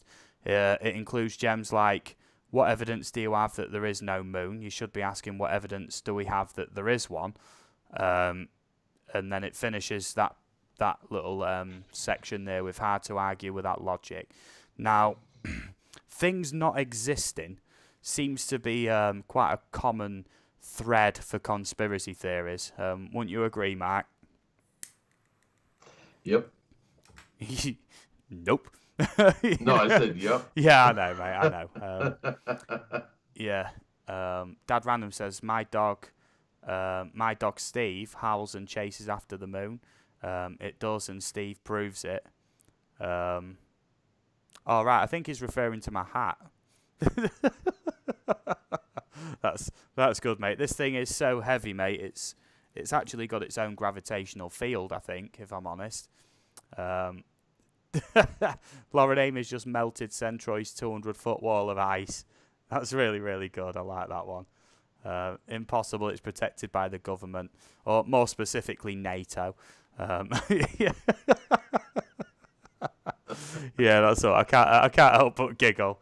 Yeah, Gimmick says Moon is just a holographic cheese ad funded by the world's most powerful market chain companies.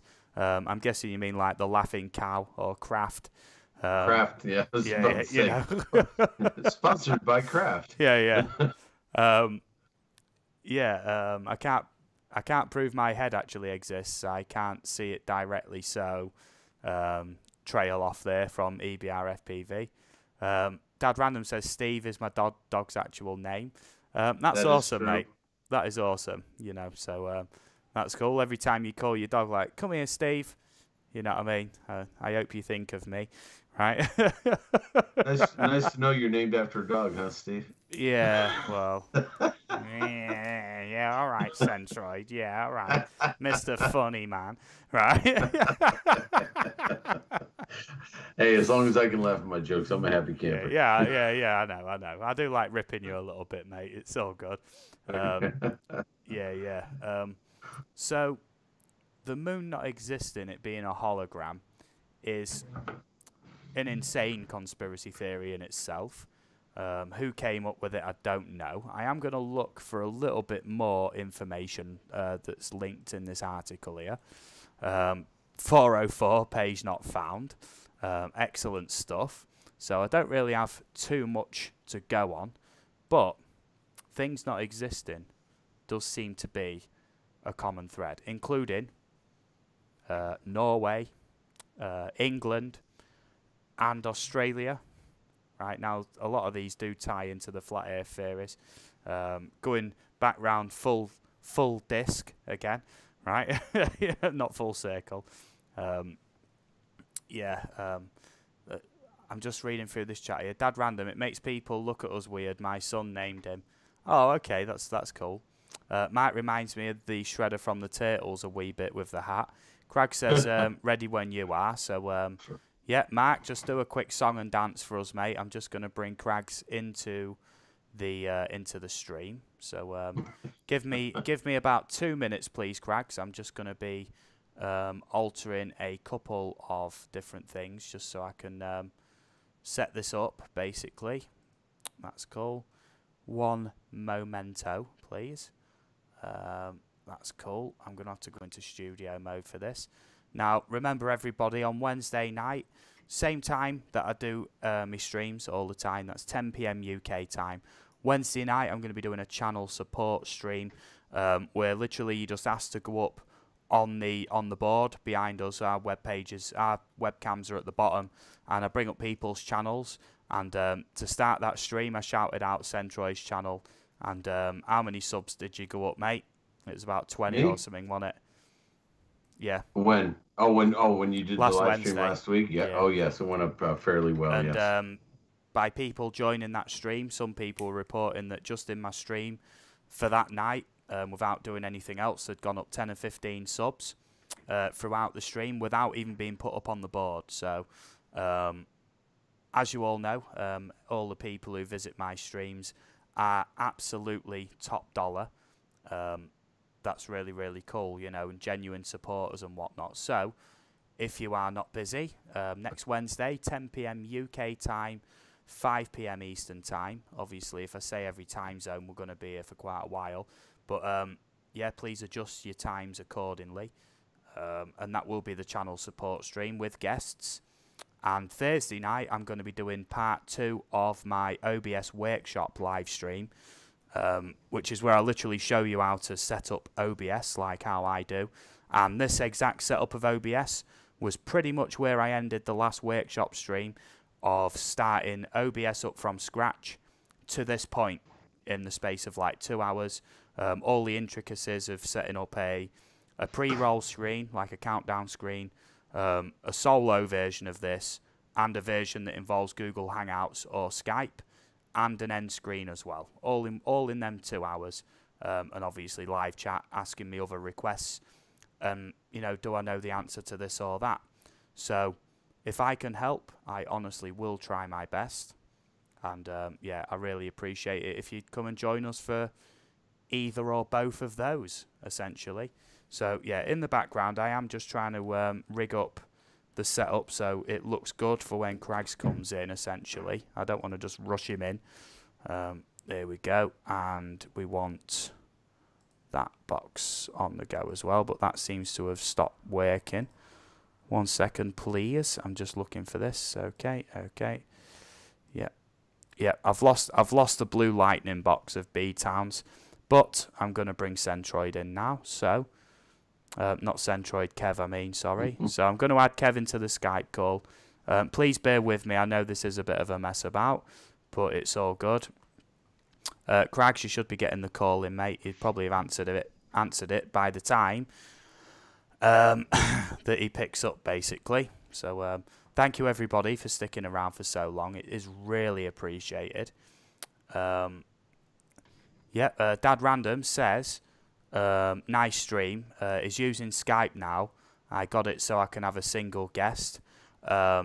Yes, indeed. Now, it took me quite a while to figure out how to have multiple guests, and essentially you need an NDI plugin.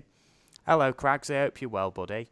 And hi, mate. Next Thursday is going to be a stream which is an OBS workshop stream, like I was saying, and I'm going to be covering how to use Skype, the NDI plugins, and get multiple guests on your stream through Skype, and all of the good advice and pitfalls to avoid, all at the same time in like a 2-hour stream maybe, and go into other details.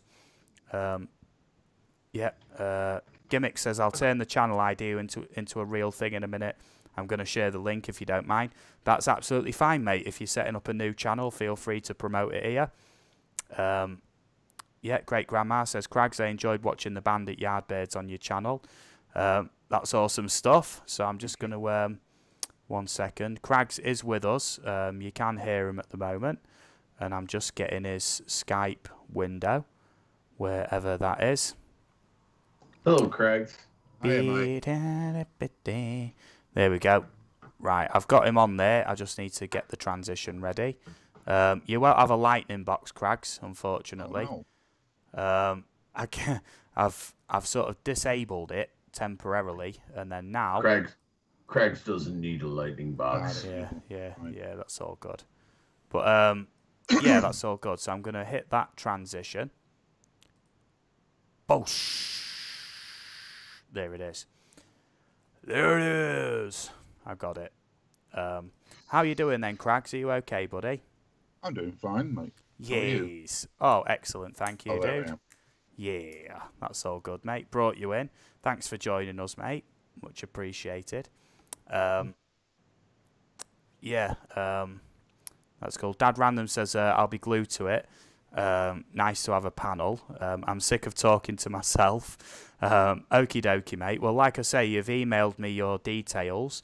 So, after the stream, at some point, I will reply. I promise I will reply, and I'll be in touch with you, mate. We'll have a call about setting up sort of a future guest appearance on my stream, mate. Whether it be the support stream or the conspiracy theory stream, if that sounds like a good idea. I would have several guests on the OBS workshop streams, but I really do have to concentrate getting the information across, and obviously with several guests that'd be quite difficult, basically.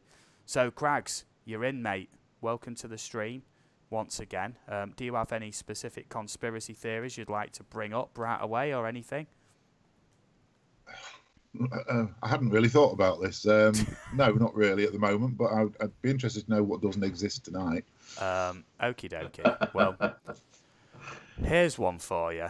right? These, obviously, last stream was the Shane Dawson conspiracy theories. Now, I've been watching a lot more of them recently, and one of them was certain celebrities and artists and whatever, musicians, whatever you want to call them, actually being under some form of mind control or potentially being androids, essentially, or synths, as it were, synthetic humans.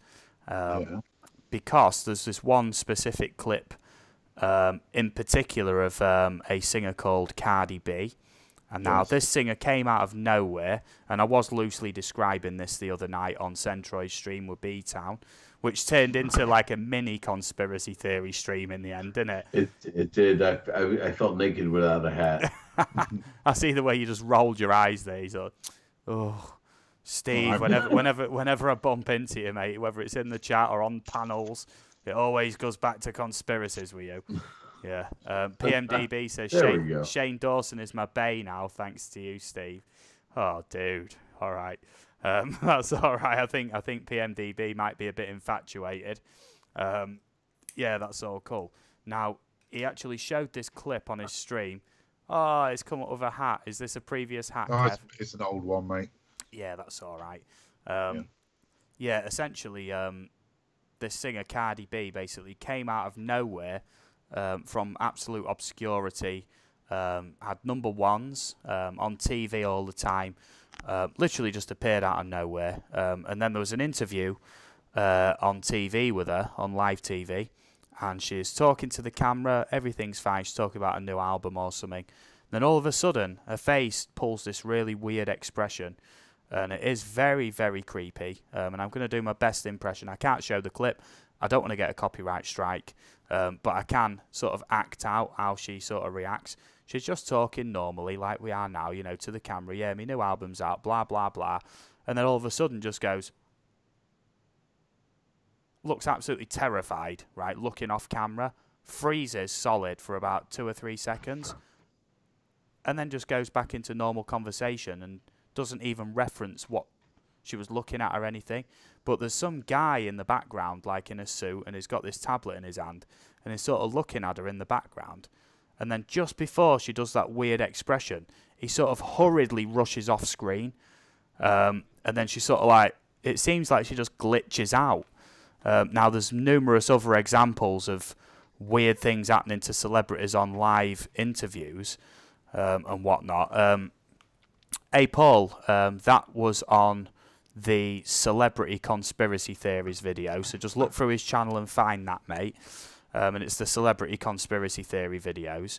Now, there was another news reporter who was dressed up as the Lady Liberty, you know, the Statue of Liberty, with his hat on and everything, and essentially she just stood there reading the news, and next thing you know, her face just goes absolutely terrified. She sort of goes like that to her head and stumbles back, and then just collapses out of nowhere on the news, right, live. And the strange thing is, you know, it was put down to dehydration, but she seems absolutely fine, and then next thing you know, she's sort of like, her hand looks like she's spazzing out a little bit, and then she collapses, but it's the look on her face. She looks so terrified, and I believe, well, I don't believe necessarily, but according to Shane Dawson, that could be something to do with mind control or possible, you know, CIA involvement, or even potentially and be like replicants, you know, like They Live, if you've ever seen that film, where they're like machines, but they look just like people, basically, to, you know, fool the masses, you know. While this woman collapsed on the news, there was actually a terrorist attack in New York City, that was actually happening at the same time, and literally this woman collapsing on the news was top trending news story, you know, and this terrorist attack in New York City literally was barely even mentioned, you know, on any of the news for the week, you know, just because it was all about whether this woman was okay, you know, and it seemed a little bit convenient. Either she had something in her ear maybe that said, oh, you know, we need you to faint, you know what I mean? And she's heard it over the earpiece and she's just fainted, or pretended to faint or something. I don't know, mate. What's your thoughts on this? I'll start with Craigs then, seeing as you're fresh meat. Well, I mean, not having seen the clip, it's hard to make a judgment on it, but I'm feeling generous tonight, so yeah, I'll go along with that. Okay, Mark, your thoughts, mate? I mean, I haven't seen it either, but I mean, the fact that they had this horrid look on their face does make me wonder what it is they possibly had seen or what had gone through their mind. But sad that fall would take precedence over a terror attack. Kind of bizarre. Yeah, very, very odd indeed. Now, I mean, we're sort of gonna spiral or go crashing into like, you know, terrorist attack conspiracy theories now.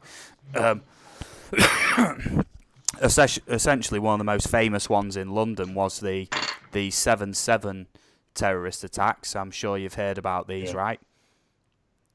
I was asking Mark a bit more specifically. Yeah, not by name. I'm probably by details, but maybe not by name.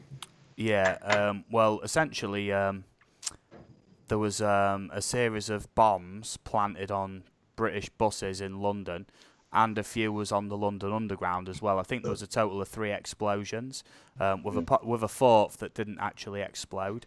Now, these bombs were makeshift bombs made out of apparently chapati flour, you know, what they make like naan bread and stuff out of. That was the official story.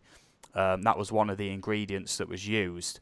Now, at the same time that was actually happening, there was an organisation running terrorist drills in London, and the funny thing was that there was employees of that company that came forward on the news, and they said, it's funny that this has all happened because, you know, as I've looked at the times that these things have happened, essentially, like, while we was running these exercises, the same explosions at the same times in the same locations went off to the exercises that we were actually simulating, which seems really, really strange.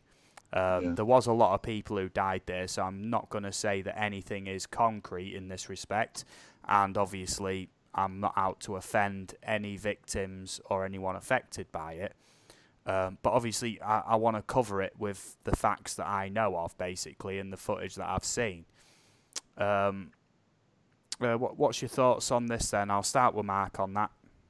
But I mean, what's the conspiracy, though? I mean, you had supposed terror attacks. Are they suggesting that they didn't happen, or that? Oh no, they definitely happened. Well, yeah.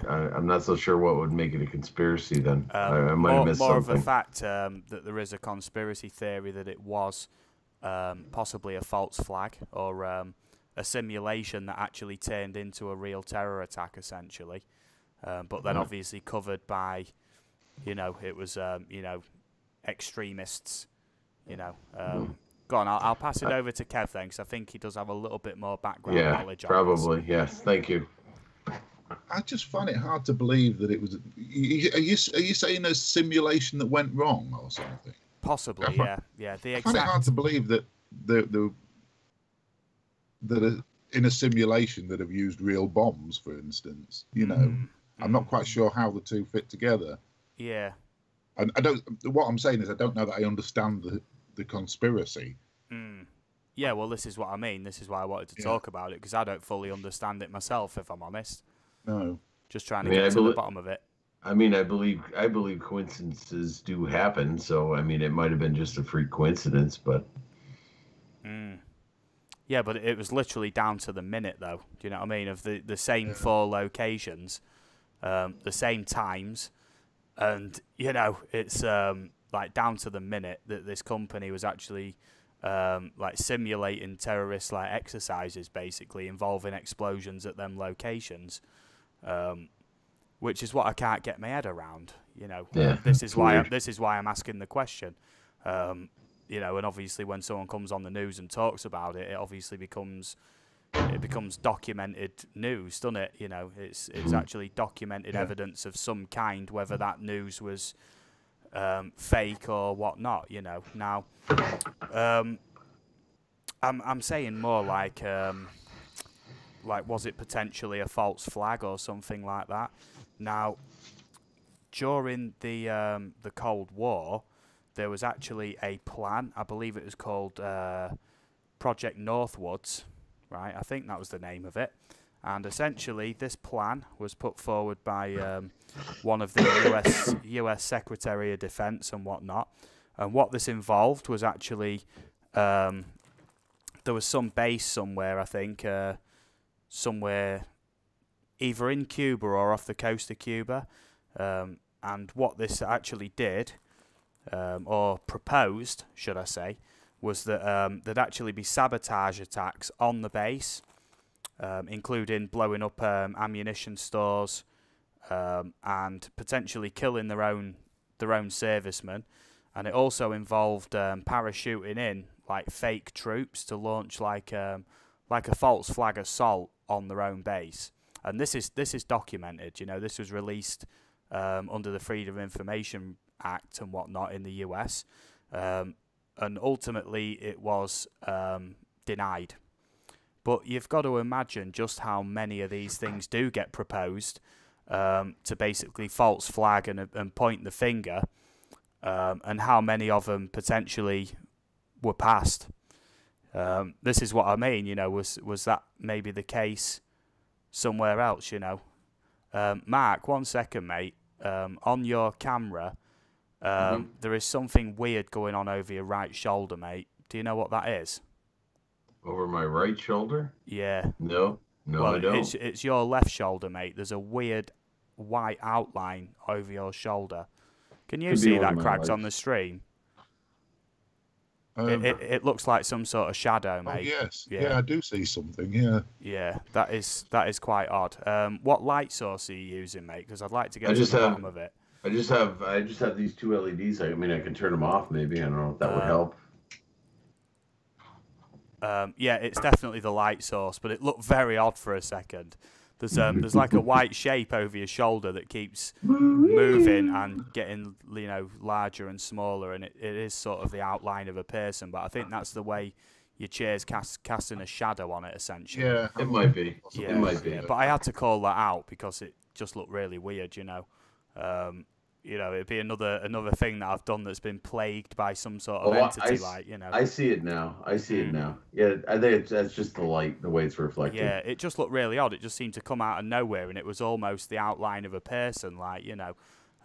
So I just had to ask, you know. Yeah, you know, you've got ghost problems, look. I've got alien problems. You know what I mean? That's okay.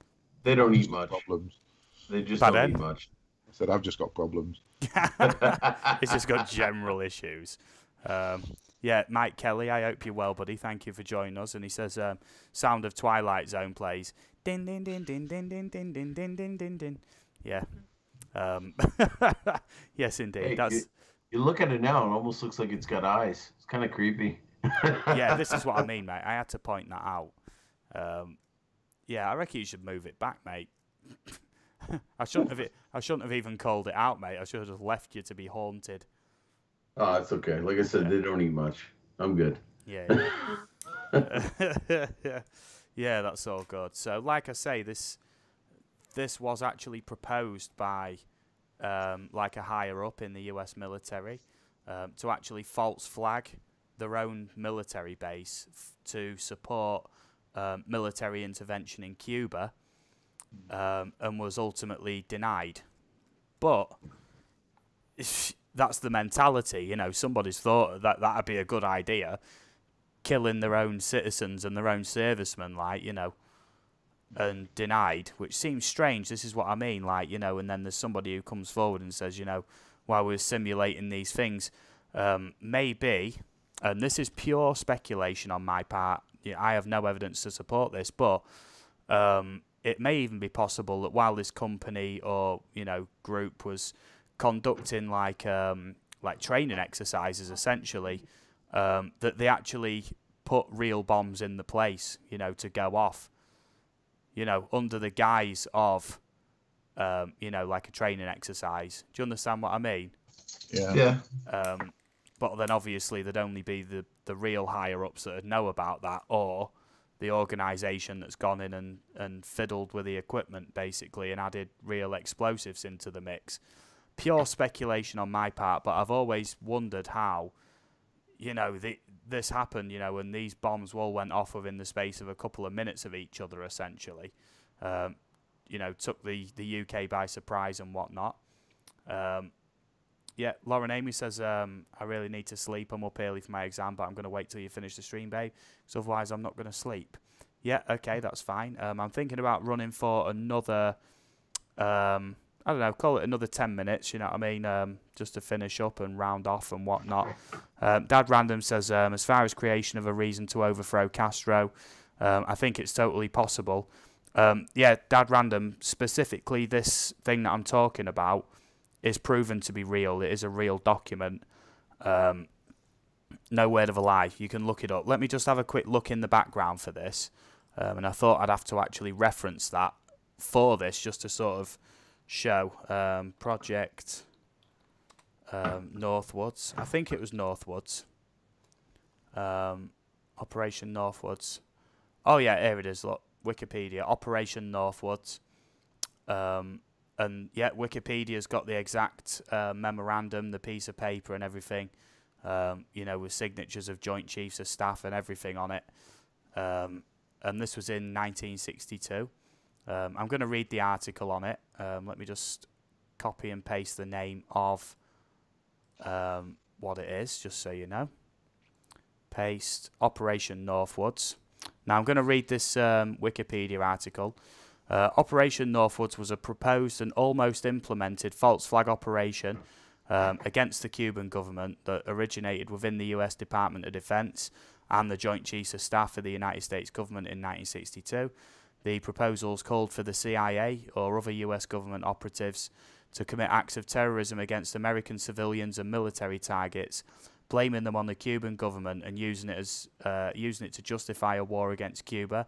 The plans detailed in the document include the possible assassination of Cuban, I don't know how to pronounce that, but I'm willing to bet it means immigrants, sinking boats of Cuban refugees on the high seas, hijacking planes, blowing up a US ship, and orchestrating violent terrorism in US cities. The proposals were rejected by John F. Kennedy. So, did you not know about this, Centroid? No, I did not. No, this is what I mean. This was proposed by the US military on its own citizens. You know, and we already know that governments don't have any problems with you know, using their own citizens as pawns in the game, like, you know. Oh, absolutely not. Yeah, hello Sarah F. I hope you're well. Great to see you. I have seen you around quite a lot, and you are a great supporter. And a blue wrench was just you know, kindly handed out to you. She was part of our discussion on cockles the other night. Oh yes, indeed, yeah. When yeah, that's cool. Rodney Bell, I hope you're well, buddy. We've been going for quite a while now. I think I'm going to wrap up. Yeah, I said about 10 minutes, but I think I'll roll till. Let me have a look. For about another 15-20 minutes. That's all good. Now, I'm going to take my hat off again because my head is cooking. There we go. And I've gone all nasty again, look. I really do need to rethink my hat. Yeah. Great Grandma's Greenhouse says, I've known about Operation Northwoods for over a decade.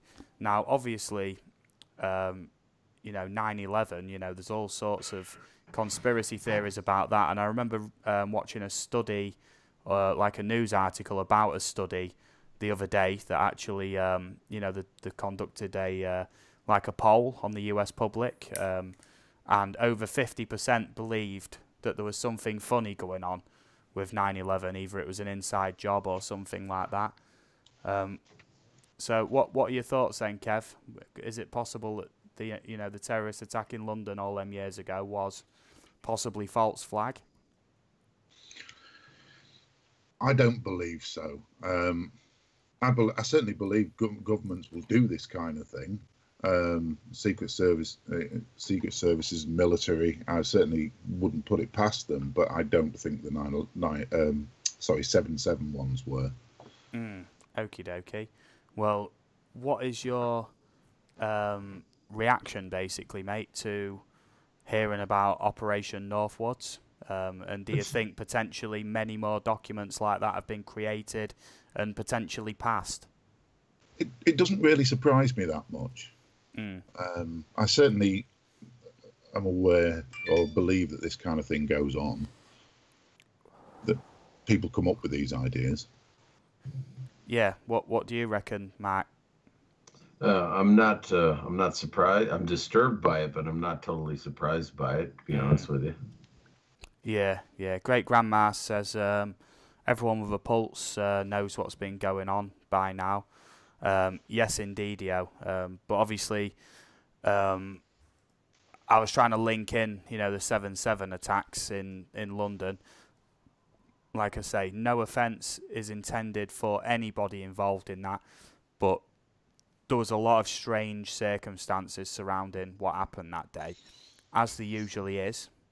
Now, there was actually a Brazilian immigrant in London shortly after this happened. Not like 5 minutes later, but a couple of weeks later, a Brazilian man, like I say, and he was running through the London Underground because he was late to catch his tube train, and essentially the police shot him dead without any warning.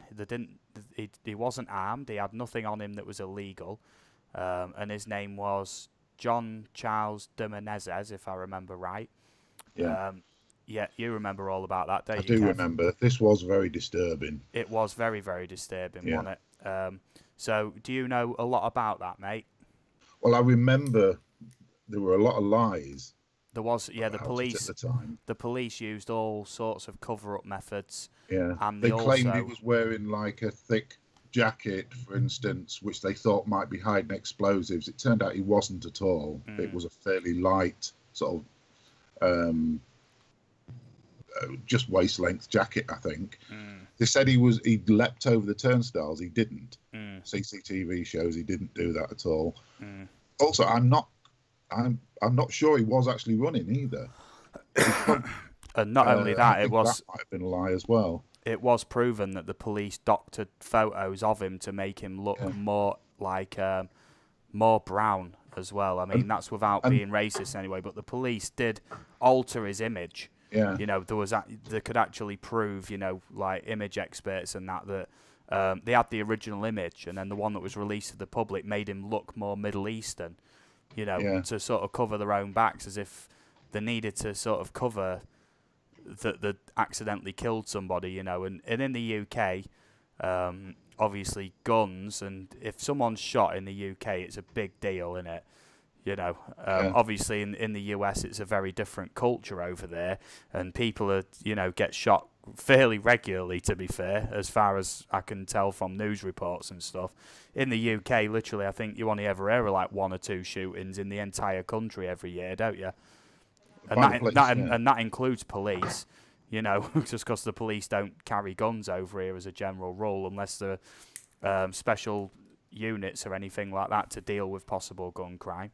You hear of people potentially being armed, but you never really hear of shootings or anything. But if the police suspect you've got a gun, they'll show up in full force, with MP5s and everything, Johnson Ibas, I hope you're well, buddy. Welcome to the stream. Thank you for joining us. Like I say, I'm being quite generous with the blue wrenches tonight. That's all good. I've seen you around all sorts of places, and I know you've been in many of my streams before.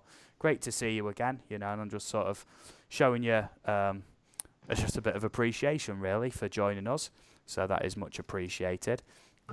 Yeah, I'm going to actually bring up some information in the background about the John Charles de Menezes case, because I'm now quite interested in it now I've brought it up. Goodness, how do I spell this? Oh, I nearly got it. I got it. Yeah. So yeah, 1 second. I've got the page up here. Copy and paste the Wikipedia article into there. Paste that in, and then this is the article I'm going to be looking at. Yeah, there we go. Just having a look. Okay, so I'm going to read the top 2 paragraphs of this, which may take a little bit of time, but this seems to be quite a in-depth rundown of it. John Charles de Silva y de Menezes, pronounced John Charles de Menezes. I'm just reading through. Was a Brazilian man killed by officers of the London Metropolitan Police Service at Stockwell Station on the London Underground after he was wrongly deemed to be one of the fugitives involved in the previous day's failed bombing attempts. These events took place 2 weeks after the London bombings of 7 of July 2005. So 7/7, that's where it gets its name. Yeah, there was like a second wave. Second attack that went really wrong. In which 52 people were killed. The Independent Police Complaints Commission, the IPCC, launched 2 investigations. Stockwell 1. The findings of which were initially kept secret, concluded that none of the officers would face disciplinary charges. Stockwell 2 strongly criticised the police command structure and communications to the public. In 2006, July 2006, the CPS, which is the Crown Prosecution Service, said that there was insufficient evidence to prosecute any named individual police officers in a personal capacity, although a criminal prosecution of the Commissioner in his official capacity on behalf of his police force was brought under the Health and Safety at Work Act 1974 on the failure of the duty of care to Menezes. The Commissioner was found guilty and his office was fined. On 12th of December 2008, an inquest returned an open verdict. So, not many people... actually faced any sort of punishments for this, but he was shot many times, wasn't he? If you go a bit further on this, it says that they initially claimed that he was challenged, which he wasn't. He wasn't challenged at all. It was an execution. Yeah, it was. They just grabbed him and shot him through the head. Yeah, but they didn't just stop there. They shot him several other times as well, didn't they? Yeah. After the fact. Quite brutal, really. It literally was an execution of an innocent man, wasn't it? Yeah. By the police and whatnot. I know you've just missed out on a quick rundown there, Centroid. I heard some of it. No, I can still hear. Yeah.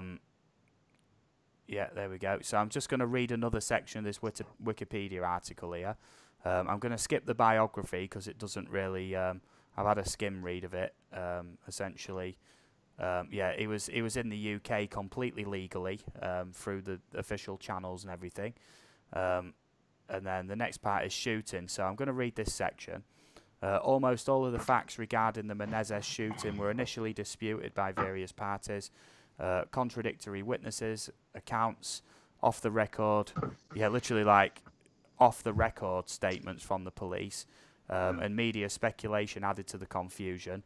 An ITV report on 16th of August 2005 claimed to contain leaked documents from an IPCC investigation, which is, for Mark's benefit, the Independent Police Complaints Commission. They're like an independent government body that polices the police in the UK, basically. Make sure they're doing the jobs properly. It's very strange. And like Kev just said, the police initially said, oh, well, he was running, he was stopped and he ran off and everything. And essentially it wasn't, he didn't jump any gates or anything.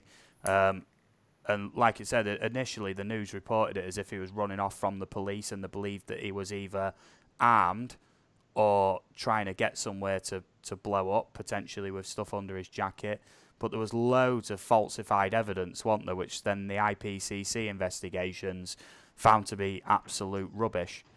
That official picture of him on the Wikipedia article is completely different to the one the police put out. The one that the police put out made him look like he was from like Pakistan or Saudi Arabia, maybe.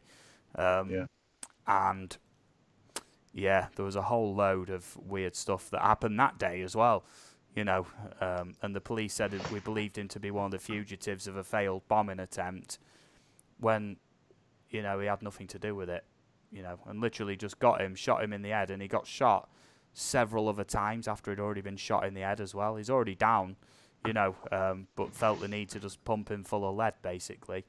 And like Kev said, it was just an execution in broad daylight at a London Underground tube station. And like I say, that's linking into the 7/7 bombings. But this went on for like nearly a year, didn't it, in the news? You know, all these different investigations and everything. Very, very strange, you know. Infinite Flight Guy says, hey, Steve, oh my God, I just came back and I realised I'm a moderator. Thank you so much. That's all good, mate. For anybody who comes in and is respectful for a long time and whatnot, you build up trust with me, you know what I mean? And I'll honour that by giving you guys the blue wrenches. Now, anybody who has a blue wrench, essentially anybody who comes in, if you even think, you know, suspect him of being a troll, one wrong word, you guys are like, you know, like the police of the chat, basically, because I don't keep up as much as you guys do. And I know some channels, not so much recently, but in the past have had serious troll troubles. Yeah, and fire at will at any potential troll, basically. You know, and I don't mind even if you do it wrongly, because obviously I'll catch up with that later on, basically. Ehab James, I hope you're well. I saw you on HSFL's stream earlier, and you got your shout out. Congratulations, mate. I'm just going to check his subs really quick, because I'd like to see what is on now. Just going to have a quick look. Look at that, 1.5k for Ehab James. That's good. Dad Random said we had an attempted bombing at my school last year. We had no less than 4 agencies at our school, including the FBI, within 20 minutes. And I'm not exaggerating the quickness. You know, yeah, Ehab James, like I say, I hope you're well. I've seen you around in all sorts of places, mate. And there it is, mate, blue wrench for you. That's all good, you know. Sweet. Dad Random said we had an ISIS flag run up a flagpole at a school near us. Now, I don't want to necessarily go down the political route as such, but essentially all over British news at the minute, a young, and I'm not going to say either way whether I agree with it or not, I'm literally just going to tell you what's in the news, and I'd appreciate everybody keeping this respectful, as it were, even though everybody's got strong opinions about it at the minute. I'm literally just going to say what's happening. Essentially, a young Muslim girl ran off to Syria to support ISIS. She married a known terrorist, had 2 children with him, which both died under some quite horrific circumstances, mostly through neglect or abuse, basically. And then now she's claiming she wants back into the UK with full, like, protected status, because she wants a safe place to raise her children. But still won't renounce ISIS in any way, basically. So I'm just saying that out there, just reading from the news, just putting it out there. Don't want to be political about it, but a lot of people outside the UK don't know about this, so that's all good. Poya, I'm going to do my absolute best to pronounce your name here, mate. Please, you know, excuse me if I get it completely wrong. Okay, Poya Kuchasafahani. I think I did all right at that. Am I okay just to call you Poya, please? That is quite a tongue twister. My hat is right next to me. You can see my hair is a little bit sweaty, as it were. This hat gets very hot, right? It really does. And I keep putting it on and taking it back off just to, you know, just to let my head cool off a little bit. Elijah Lord Miniti. Steve, quick, get your hat yet. I only get my facts from Steve. Yeah, I don't trust anything Steve has to say because he's not wearing a tinfoil hat. Centroid is. So, yeah, Centroid is the voice of reason at the moment. That's good. No, I defer to Craigs on that one, to be honest with you.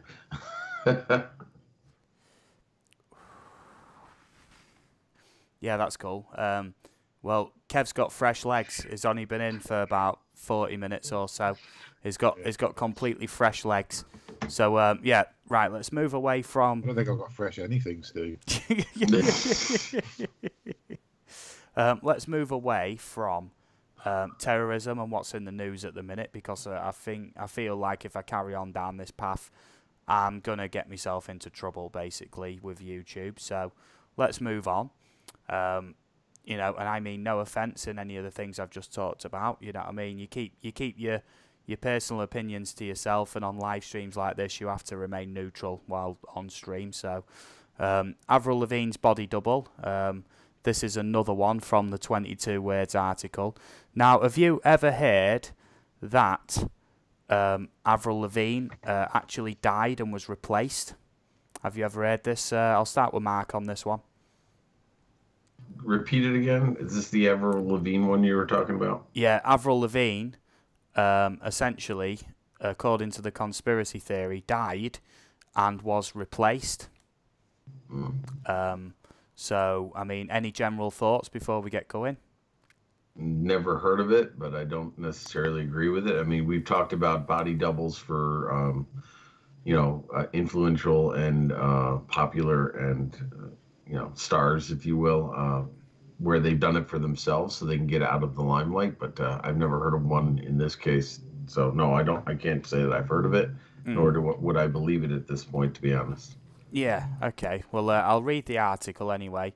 It says, like the Paul is dead theory, meaning Paul McCartney, there are some who believe that Avril Lavigne died in 2003 and was replaced by a body double. According to a Brazilian blog, Avril Lavigne hired a lookalike named Melissa Vandella to distract paparazzi for her, and then killed herself in 2003 after the death of her grandfather and a bout of depression. The doppelganger was told to carry on as if she was Avril, and then that apparently explains the slight changes in Lavigne's appearance in the last 14 years, because, you know, aging isn't a thing or whatever. Now, there is an image supplied on that article which shows her, and it does look like identical, basically, but on one of her arms there's a series of, like, moles, and, you know, some of them are in the right place, some are not there on the later pictures, and there's actually others that seem to have been added as well. It does look quite odd. Like I say, the article is linked here, so I'm just going to paste that in right there. That's cool. Yep. Lauren Amy says this one is old. Yes, it is. Elijah says, can we get a how-to video? Oh, yeah, can we get a how-to video of how to make these hats, basically? Yes, indeed. Now, Elijah, for next week, essentially, I'm only going to be running for about another 5 or 10 minutes. Next week, there is going to be a competition for whoever sends in the picture of the best tinfoil hat. And don't get me wrong, I've done about 5 or 6 of these tinfoil hat conspiracy theory live streams now, and I've only ever had one person send in a picture, and that was Gary Foster's Brant Aerials, right? And it was awesome. So what I'm saying is, for next week, make a tinfoil hat, and then my Twitter handle is, I'm just writing it in, it's views_UK. So if you want to find me on Twitter, that is my Twitter name. And also, if you want to join my Facebook page, it is, just search, there we go, just writing this in the chat for you, just to round things up. AVUK, just like that. So it's just like the acronym Aerial Views and Histories UK. It's going to catch up on the chat here. Mark can send you a kit for $39.99. Elijah says Great Grandma's Greenhouse. That's cool. People are trying to shut it down, says Sarah F. Lauren Amy says she died and her body double is meant to be singing her songs. Yes, indeedio. Yeah, Sarah F., I think you mean conspiracy theory videos and live streams, essentially. Yeah, there are many voice clip analysis, essentially, of Avril Lavigne before 2003 and then after, and she does sound quite a lot different, to be fair. Yeah, it is quite strange, whatever. Exploring with Murad, I hope you're well, buddy, and I've seen you about. Used to be the Haunted Explorer, I believe. But obviously, I've seen you around for a long time. I know you're spot on. And Blue Wrench just came your way, mate. That's much appreciated. Lauren Amy says she's not dead. She hasn't got a body double. She got older. She's grown up. Fair enough. Yeah, Avril's not in the thingy yet. I'm just having a look. Yeah. I mean, if who did they say would have killed her? I'm just curious. No, apparently it was a suicide. Oh, okay. Yeah. But I mean, I would think depression that and if they're going to whatnot. get a body double, they're going to pay more attention to details like moles on an arm. So. Yeah, Rodney reviews things. I hope you're well, buddy. Thank you for joining us. Welcome to the channel. Welcome to the stream. Awesome stuff, mate. We are just about to round up.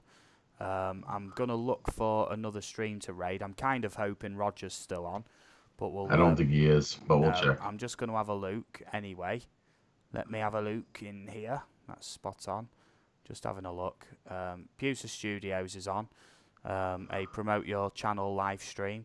I have raided them several times in the past. I am happy to raid them, but I'm just looking to see if there's any smaller channels, if you know what I mean. Pusa Studio has like 6k subs and whatnot. I think they've gone over that again now, haven't they? But yeah, just looking for a smaller channel, basically. I've raided them several times, like I say.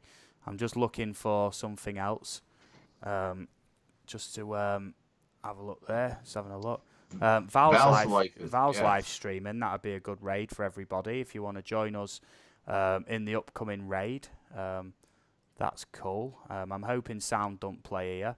I know that she wouldn't be annoyed if it did on my stream, but this is all good. 17 watching in there. So, please everybody, I'm going to post a link in the chat in a moment. Please go over with aerial views raid, something like that. And I'll see you over there in a couple of minutes. But in the meantime, I'm going to round off the stream. We've been going for 3 hours now. Excellent. And I'm so happy again with all the support.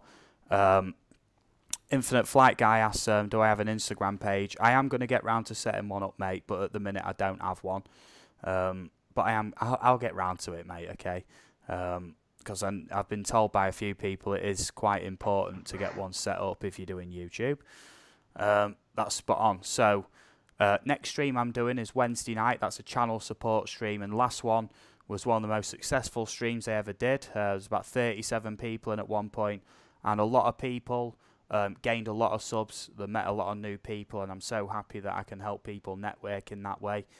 Thursday night I'm doing an OBS workshop stream, which is part 2 of continuation of last Thursday. We're essentially going to be talking all about how to use NDI plugins through OBS and have multiple guests the way I do.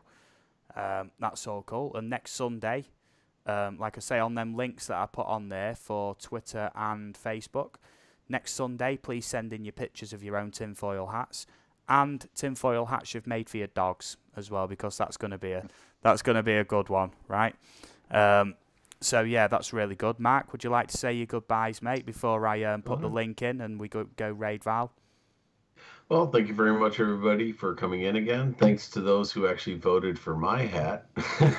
He won by 1 vote. Yeah. No, I think that was a pity vote, to be quite honest with you. But it was fun nonetheless. So I appreciate everybody coming in and supporting Steve's channel. It was a lot of fun, as always. Yeah. Nice one, man. Craigs, would you like to say your goodbyes, mate? Good night, everybody. Thanks for tuning in. And do tune in on Wednesday. Wednesday should be a good one. Yes, Wednesday we're hosting it from Kev's house. We're going to be drinking. It's going to get messy. And it is still a channel support stream. I'm going to be bringing round a memory stick with all of my, stream graphics and everything. I'm going to be setting up OBS round at his house to continue onwards as we do. But we're all going to be round there having a drink, supporting channels, shooting the poo, right? Because I don't swear on my streams. But I might have to put a warning on this stream on Wednesday that there could be foul language. So I hope to see you all there. Thank you, everybody, for sticking around for so long. I do now have the link to Val's stream, so I'm going to post that in. Please go over there and put Aerial Views Raid. You know how it goes by now. Hashtag Aerial Raid, just like so. And here is the link. Paste it in there. There we go. Excellent stuff. So once again, thank you everybody for joining us. Really, really, I can't believe just how many people watch my streams and, you know, stick around for so long, and I really do appreciate it. And I'll catch you all again on Wednesday for the channel support stream. It's going to get messy. 10 PM UK time Wednesday, 5 PM Eastern time, and I'll catch you all again real soon. So if you guys want to wave to the camera goodbye, and we'll have a final goodbye from Graham the Grey as well. So yeah. And my ghost. And my ghost. Take me to your dealer. You know, there it is, right? You know, so yeah, everyone wish goodbye to Graham the Grey as well, and I'll see you all over in Val's stream in about 1 minute. Catch you all real soon. Thanks for joining us. Okay. Take care, everybody. Farewell. Thanks again. Farewell.